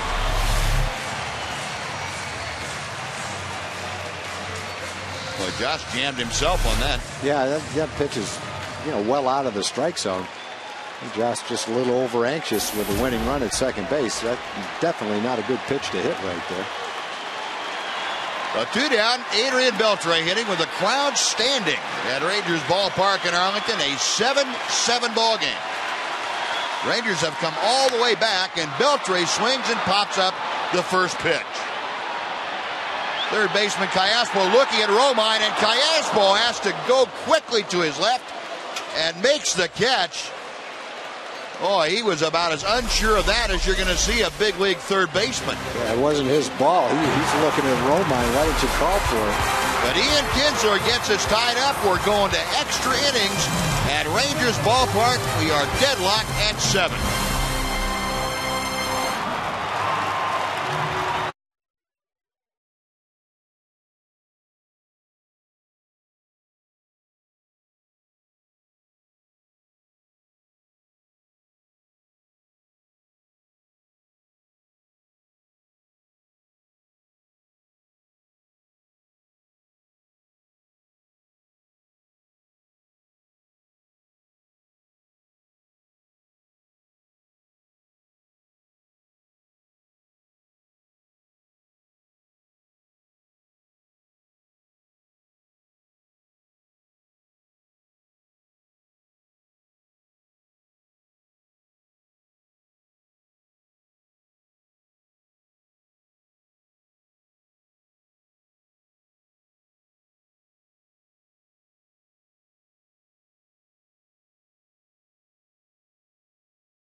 Beef jerky. Feed your wild side. Boy, it got a little wild around here. Ian Kinsler, a 1-out solo home run, tied this ball game in the 9th, and the Rangers got the winning run to second base. Elvis Andrus, and Rangers couldn't get him home, and we are going to the 10th. Joe Nathan will enter the ball game and take over, the Ranger closer. On now trying to soak up a W.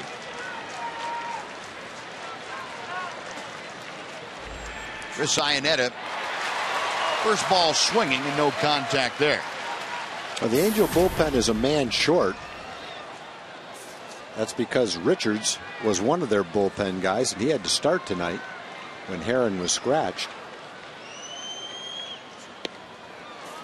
Well, they've got Freire. He didn't throw many pitches last inning, so I'm sure he'll pitch the next inning. After that, Isringhausen, Hisanori Takahashi, Jerome Williams threw, I don't know, 70 or 80 pitches a couple days ago. He's probably not available.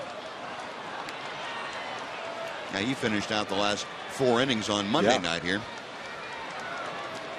Joe Nathan has fallen behind to Chris Iannetta. 2 balls and a strike. Iannetta, a couple of walks and a couple of strikeouts. And he takes a strike there to even the count at 2-2.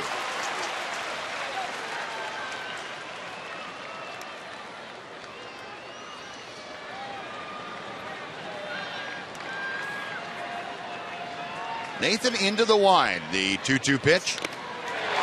Fouled off the mask of Mike Napoli. As a matter of fact, it knocked the mask right off Mike Napoli.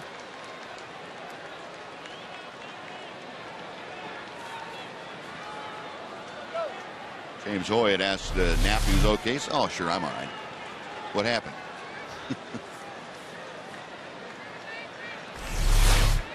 It's still 2-2.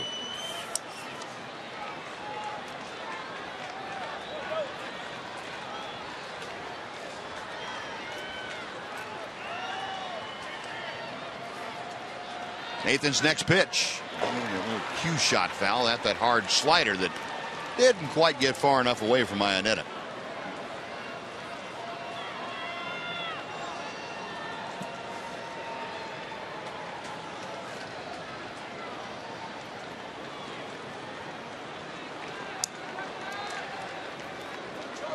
Iannetta with 2 walks last night, 2 walks tonight. So he's had a very disciplined few at bats here in these 2 games.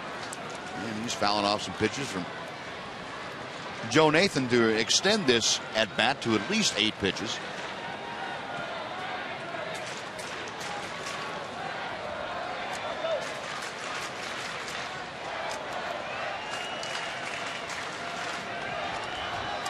Nathan okays the sign, and the slider low and outside. The count has gone full again to Iannetta.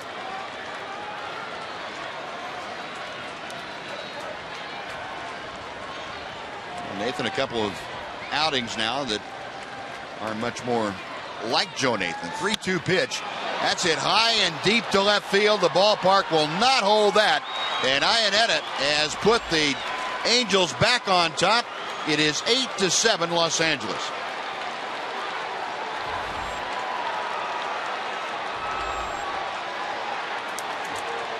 It's just the second home run, or make that the third home run, given up by Joe Nathan this year in 42 innings of work.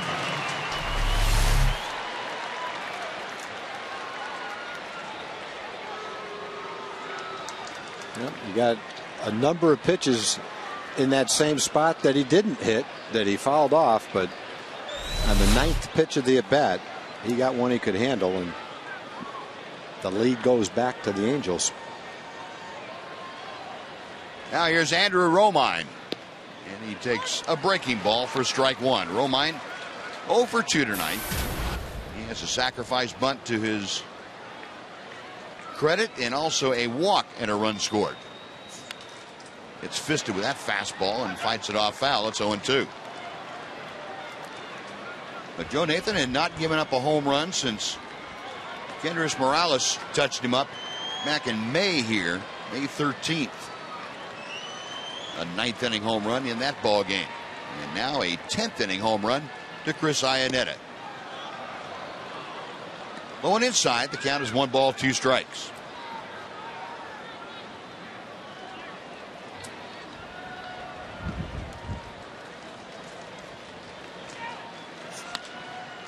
And that's out of play to the left. We will try it again.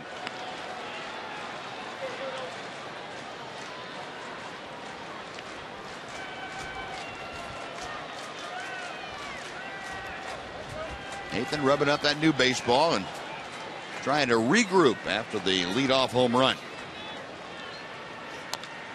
A little tapper at the plate, and we'll try it again in a ball and 2 strikes.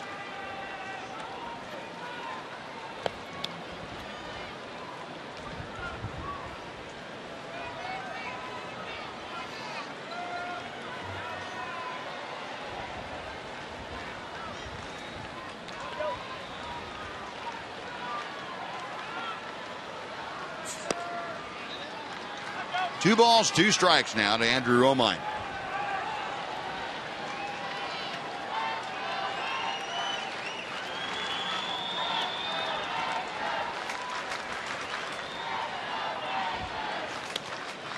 And another little cue shot foul. But Nathan, another long at bat, Buzz. Yeah, just can't quite make the pitch to get the out. As he did against Iannetta.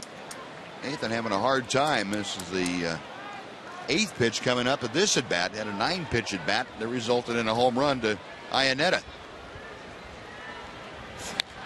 And Romine drives one to center field. Hamilton going back, but a little man hit this one comparatively, and Josh able to run it down on the warning track in dead center. That's out number 1. Unfortunately, it was Romine that hit that ball because he got all of it.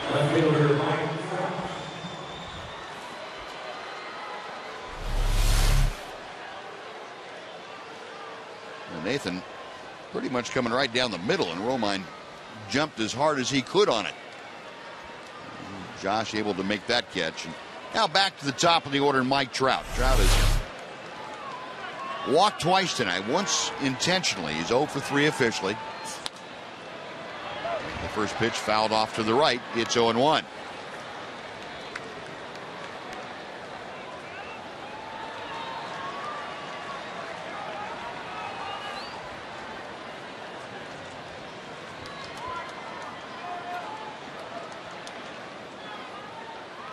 Nathan back to the plate. Oh, he got Trout in the fists that time, and he's ahead in the count 0-2.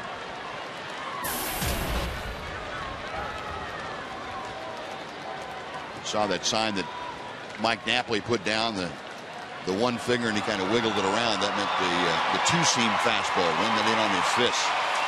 That's exactly what Nathan did. The 0-2. Call strike 3. That hard slider, Trout didn't think so, but he is gone. That's out number 2, and Torrey Hunter coming up.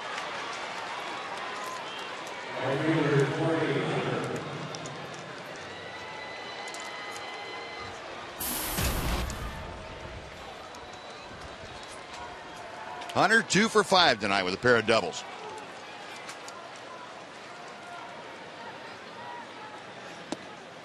Ball 1. Torrey also a couple of strikeouts tonight. Once against Darvish and once again against Tanner Shepard. Ranger pitchers have struck out 16 tonight.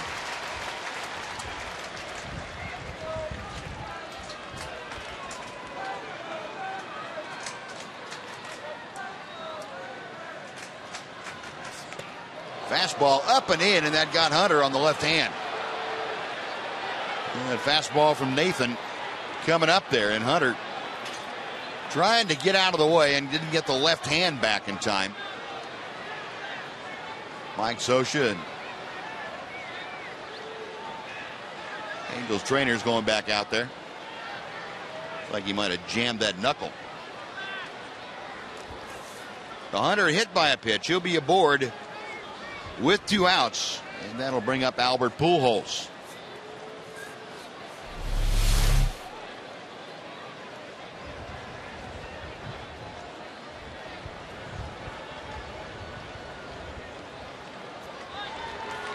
And unfortunately, a glancing blow off the hand of Torrey Hunter. That probably doesn't make Torrey Hunter feel any better, but it was not very, very solid contact. Mike Maddox out there very briefly to talk to Joe Nathan. See what they want to try and do with Albert Pujols. Pujols 1 for 5 tonight. The umpires are coming in for something here.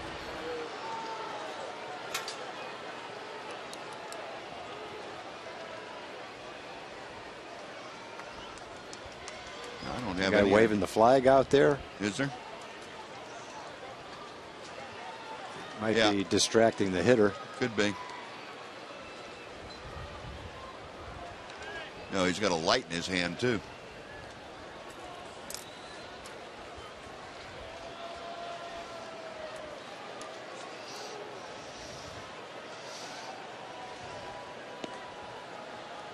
Yeah, can't use the light. You can wave the flag all you want. But you can't use the light.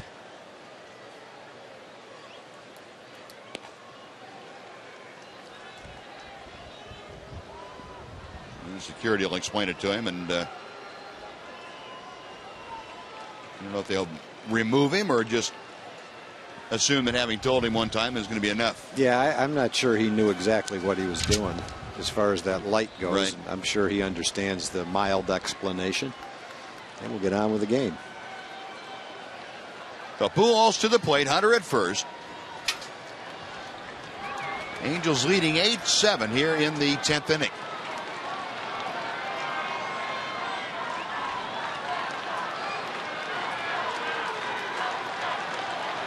Hunter a pretty good lead at first, and Nathan will go that way with a toss.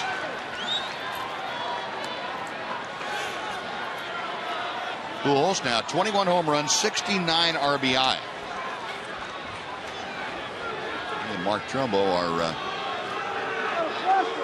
tied for the team lead with a 69 RBI. Now Mike Scioscia out to have a chat with the umpire. Mike might be saying he doesn't want the flag up there. I don't know.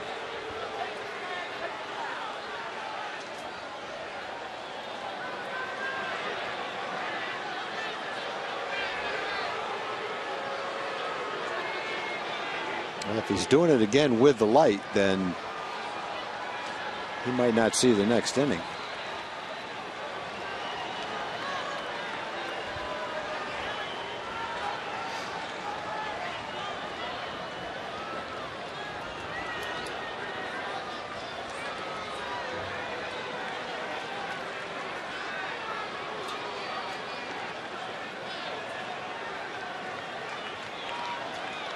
Yeah, I think he's going to be asked to relocate.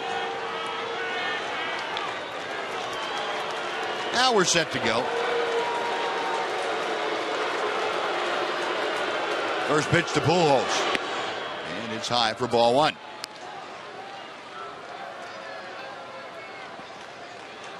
Pujols 2 strikeouts tonight. Also lined deep to left field and grounded to short along with that 2-run home run.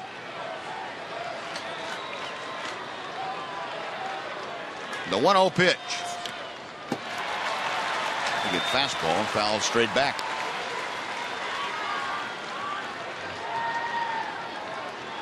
Angels have 8 runs on 9 hits tonight. The Rangers 7 runs on 13 hits.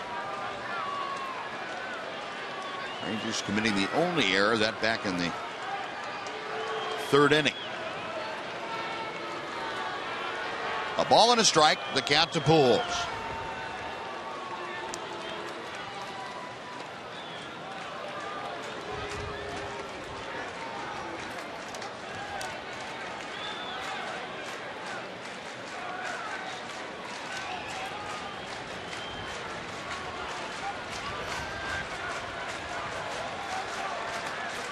Nathan okays a sign. The right-hander's ready to work. A good tailing fastball in on the fists of Pujols, and it's 1-2 now.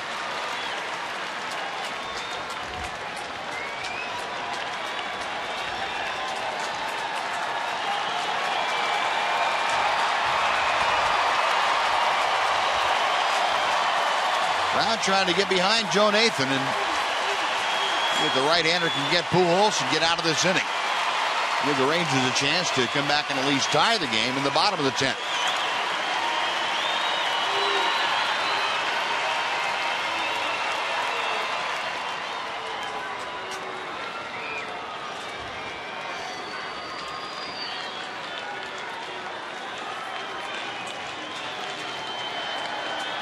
Nathan's had to work in this inning. Some long at bats. He's about ready to unload his 27th pitch.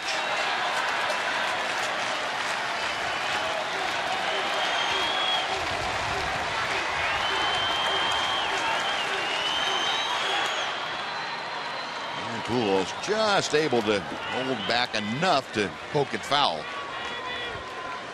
And it's still a ball and 2 strikes.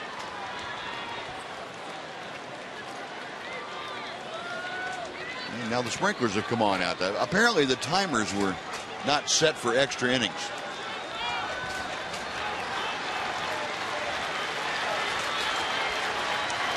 Well, when they come on in the infield, we're going to be in trouble.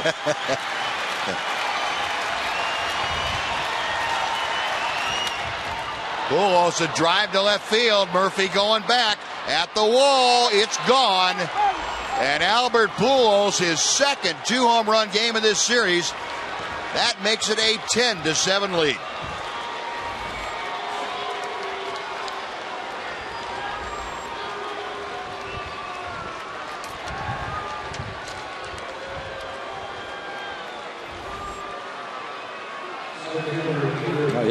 He's a great hitter, and he's in a groove right now, boy. You make a great pitch to him, he fights it off. And then you make a not so great pitch to him. Not a terrible pitch, but he's in such a good groove right now, he's still able to handle it. That ball was on the inside corner. Well, Peter Borges will indeed get an at bat here. Borges taking over in the 9th inning for Mark Trumbo, defensive replacement. And he gets the at-bat here against Nathan. Swinging strike. Borges at 228. 3 home runs, 19 driven in.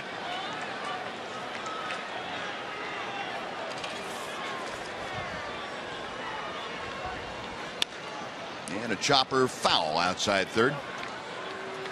That moves the count to a ball and 2 strikes.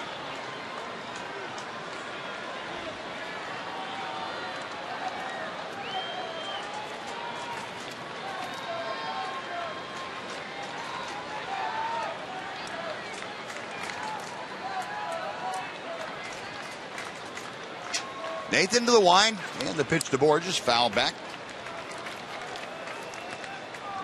There are going to be 32 pitches for Joe here in the 10th inning.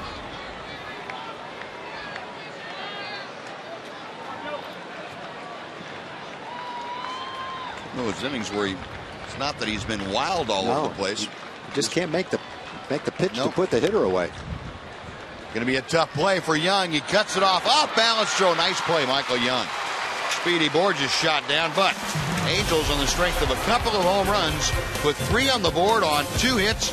Will go to the bottom of the 10th. It's now Los Angeles 10 and the Rangers 7 on Fox Sports Southwest.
Only have 1 inning in which to do it. They are down by 3.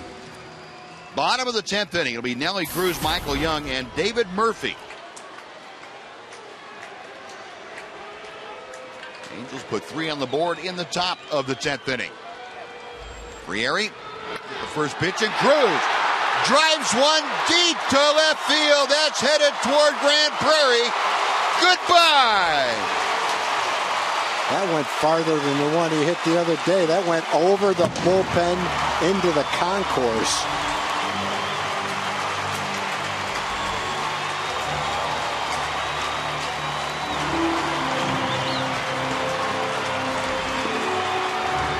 Oh, my heavens.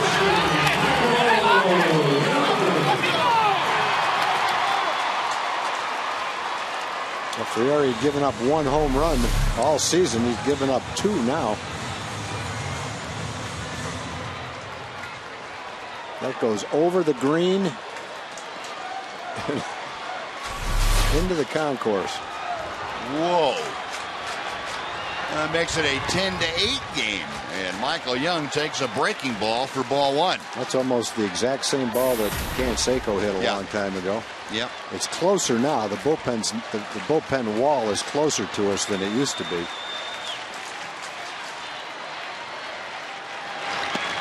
And another breaking ball. This one finds the mark.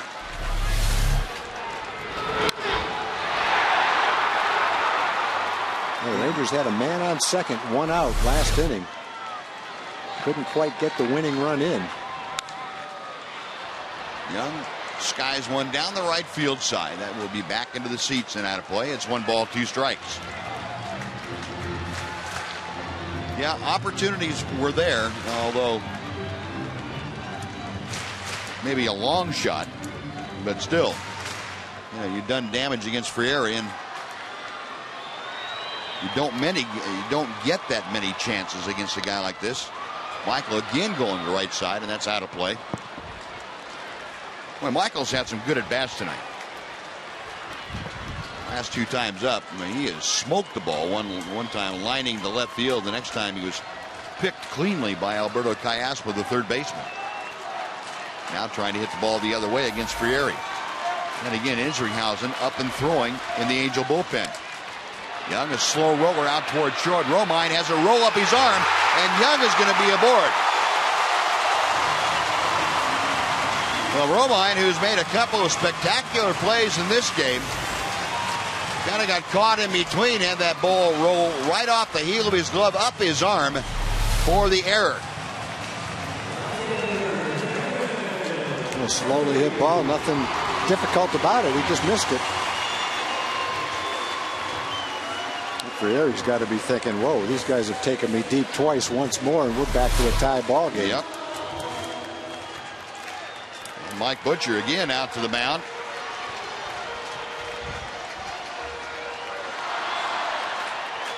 That is the first Angel error of the night. Both ball clubs now with an error apiece.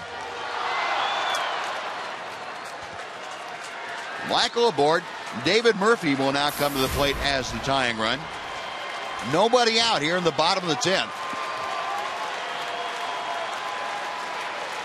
Murphy 3 for 3 with a walk. And a strike from Frieri. Don't you know that Murphy is just looking for something on the inner part of the plate that he can hit out of the ballpark. Murph, a couple of singles, a double. He has scored twice and driven in 1. And he's down in the count now, 0-2.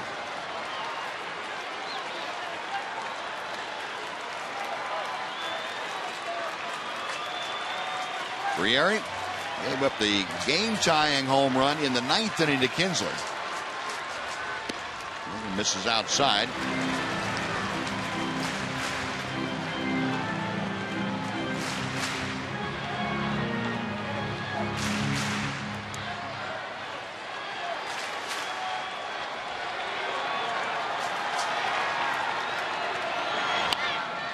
And Murphy spoiling a pretty good pitch.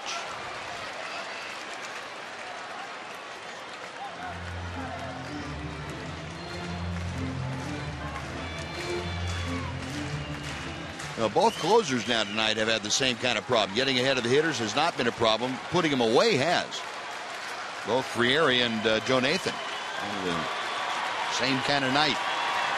1-2 to Murphy.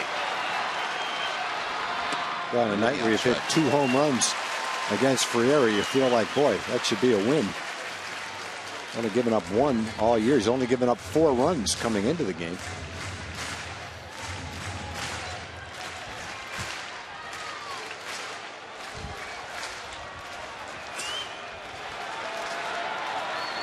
Right-handers ready. The 2-2 pitch coming to Murph. Fouled into and out of Ionetta's glove. Now the initial estimate on Nelly Cruz home run, 449 feet. I don't know about the footage, but that's a good $15 cab ride.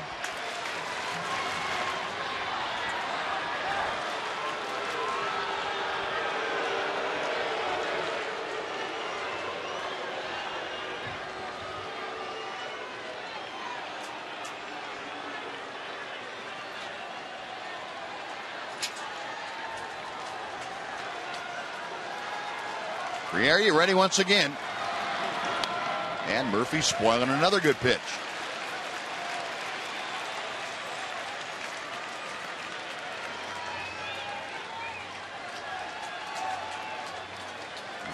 Trying to get David Murphy to go out of the strike zone out there, and so far he's been able to fight off the tough pitches.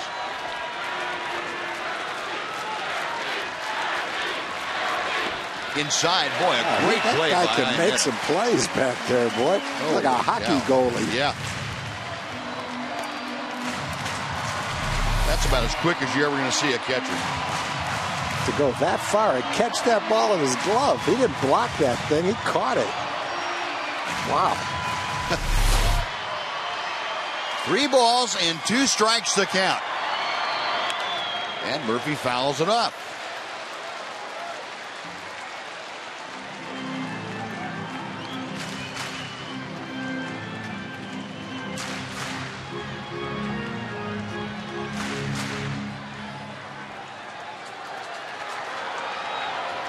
Tenth pitch of the at-bat coming up. It's on the way. And another foul ball. Yeah, Murph had a good rip at that. He was right on that pitch. Yeah, last 2 pitches have been good pitches to hit. He just got underneath him a little bit and fouled him off. So we'll try pitch number 11.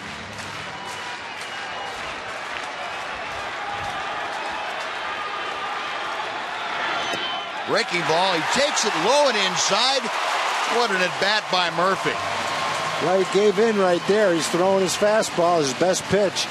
David had fouled it off. It's like he's not going to throw him another fastball. He throws him a curveball, and David lays off it. He puts a tying run on base. And that's going to be it for Frieri. As Mike Zosha said, I've taken all I can take. Frieri will leave after an inning plus. And we will tell you about Jason Isringhausen when we come back on Fox Sports Southwest.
Go back to the top of the 9th inning. The Rangers were down by a run, and the Angels were making noise, but Nelly Cruz made a great throw to home plate to gun down Kendrys Morales and prevent any further damage. And Ian Kinsler came up and hit a home run off Ernesto Frieri to tie the ball game.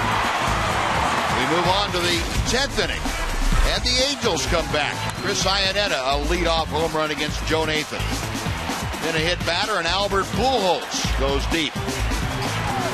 That makes it 10-7. And the Rangers come back in the bottom of the 10th inning and now have the tying runs aboard, the winning run at home plate, and Napoli signals to left field, and stopped at third base is Young. But the Rangers have the winning run on base with nobody out. You can't send him there. That run doesn't mean anything. You've got to get the guy that's on second, David Murphy, to score anyway.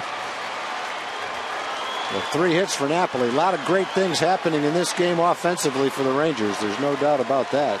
And Craig Gentry off the bench now will be the pinch runner for Mike Napoli, and Gentry will be carrying the winning run in this ball game.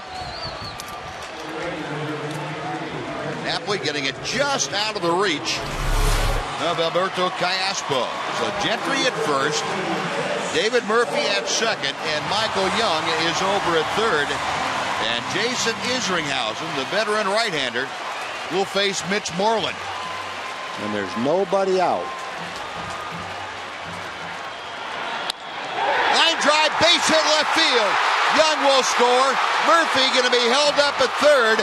It is a 10-9 Angels lead, and the bases are still loaded as Mitch Moreland gets his second RBI of the night. Now, Isringhausen comes in and has thrown 2 pitches and given up 2 hits.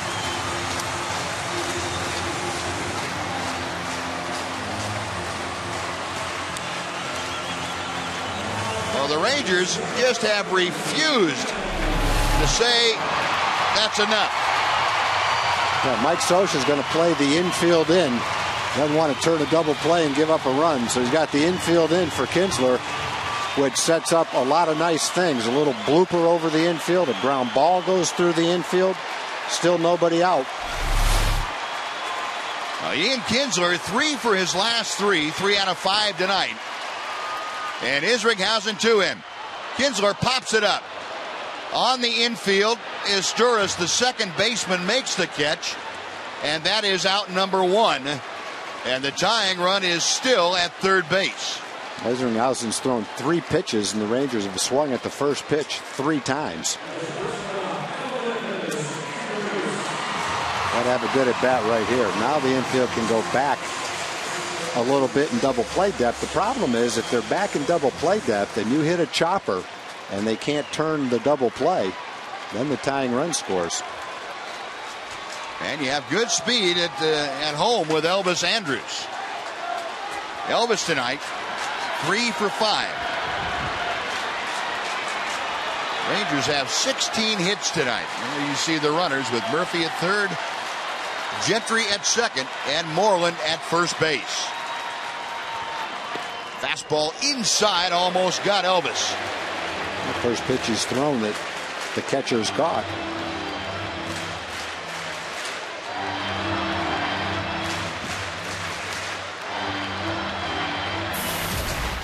Murphy the tying run at third. Gentry the winning run at second. And Elvis at home plate trying to get it done. Way outside by Isringhausen. 2 balls and no strikes. Well, if you're ever going to get a fastball to hit, this is when it is. 2-0, the bases loaded, tying run at third base. He's got to throw you a fastball right here. Doesn't mean you have to swing at it, but that's what you should be looking for. Murphy coming down the line from third. He's carrying the tying run. Isringhausen ready. The 2-0 pitch. All the way to the backstop. Murphy was coming home. Now, Gentry almost got picked off second base as that ball really rebounded quickly to Iannetta. Great job by David Murphy. Yeah, I don't like that about our ballpark, the way that happens. It's just so haphazard. You throw a wild pitch back to the screen, that should be a run. And you don't know whether to go. If you wait to see it's going to be too late, you take off, you think you're going to score, the ball hits something hard, it bounces right back to the catcher. In any event, the count is 3 balls and no strikes to Elvis. And the pitch coming, it is a strike. Elvis trying to decoy James Hoy into ball 4, and Hoy wasn't going for it. Yeah, you got to make him throw 3 strikes right here. That's barely a strike. That's a borderline strike. The 3-1. Well, you got to get a perfect pitch if you swing right here. Isringhausen to the plate. And a strike is called at the knees. Now we've gone full. Okay, he's got to throw you another one. You've seen the fastball. That's what he's going to throw you right here. Now line it into right center field.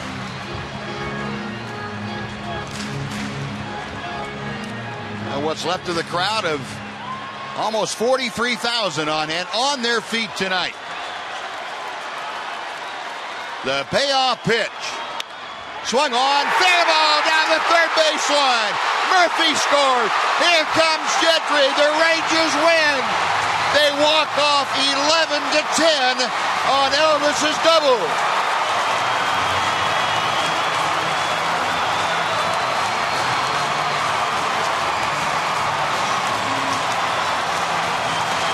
Welcome to August.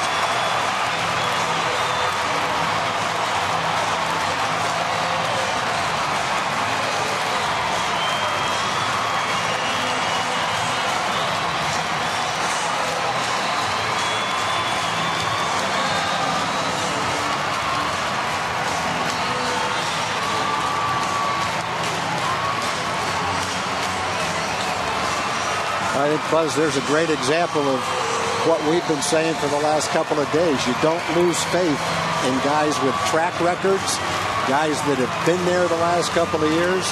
No matter what it looks like now, you have faith in what it's going to look like down the road, and maybe down the road started tonight. As you said, this is August. July is gone, and that's the kind of offense that we're used to seeing. And it was definitely back tonight. A lot of good at-bats in that game tonight.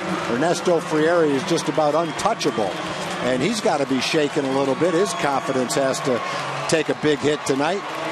The Angel bullpen couldn't get the job done. But Elvis Andrus and the Rangers could. Boy, maybe the most improbable win of the year, but let's go down to Jim Knox with a rather happy Elvis Andrus. All right, thanks, Buzz. Comeback kids. I tell you what, you got down 3 runs right there, and you win in the bottom of the 10th. What were you looking for in that situation? 3-2. You were thinking fastball, but he threw you the sinker, right? Well, yeah, I'm looking something that I can handle, through the middle. But the last pitch that he threw me was inside, so that kind of make me figure it out for the inside pitch. That I can control that pitch, and I was lucky to put my hands inside and drive the ball really good. Kinsler ties the game. This goes into extra innings, and all of a sudden, the Angels take the lead, a 3-run lead. What was going on in the dugout here when that happened? The mentality always was to win the game. We don't care if we were down. We don't care if we tied the game. Our mentality today was to win no matter what. That's what we did today, and it's a great game for us. Elvis, this was a huge game for you guys. And the Angels had a chance to win 3 straight, and you guys just turned it around right there. And now you guys gain it back in the lead as far as in the American League West Division. You gained the lead as far as another game. We did. They play great too. But we showed the heart that we have. They kind of beat us the last 2 games, but we put that in the past, and now we look ahead to continue to win the games and bring all the wins for the best fans in the world. All right, Elvis, congratulations, a big night. What a game, Buzz. Oh, Jimmy, thank you. Yeah, what a game indeed. Oh, the Rangers just going crazy with 4 in the bottom of the 10th inning. And here's how it happened. Elvis up there, a shot down the line. Murphy scores. Gentry around will score the winning run, and the Rangers walk it on off with 4 in the bottom of the 10th inning. And Elvis Andrus, with his 4th hit of the game, drives in the 2 winning runs for the Rangers, and he is pursued by all of his teammates. Problem is, most of them can't catch him. Yeah, that's right. That's right. Gentry was going to catch him, I know that. He and Kinsler saying, hey, hold it back, guys. Let's make sure this thing counts before we get it going. And Yu Darvish, you saw running out there. He was off the hook after having a tough night, but they come back and get the W for Joe Nathan.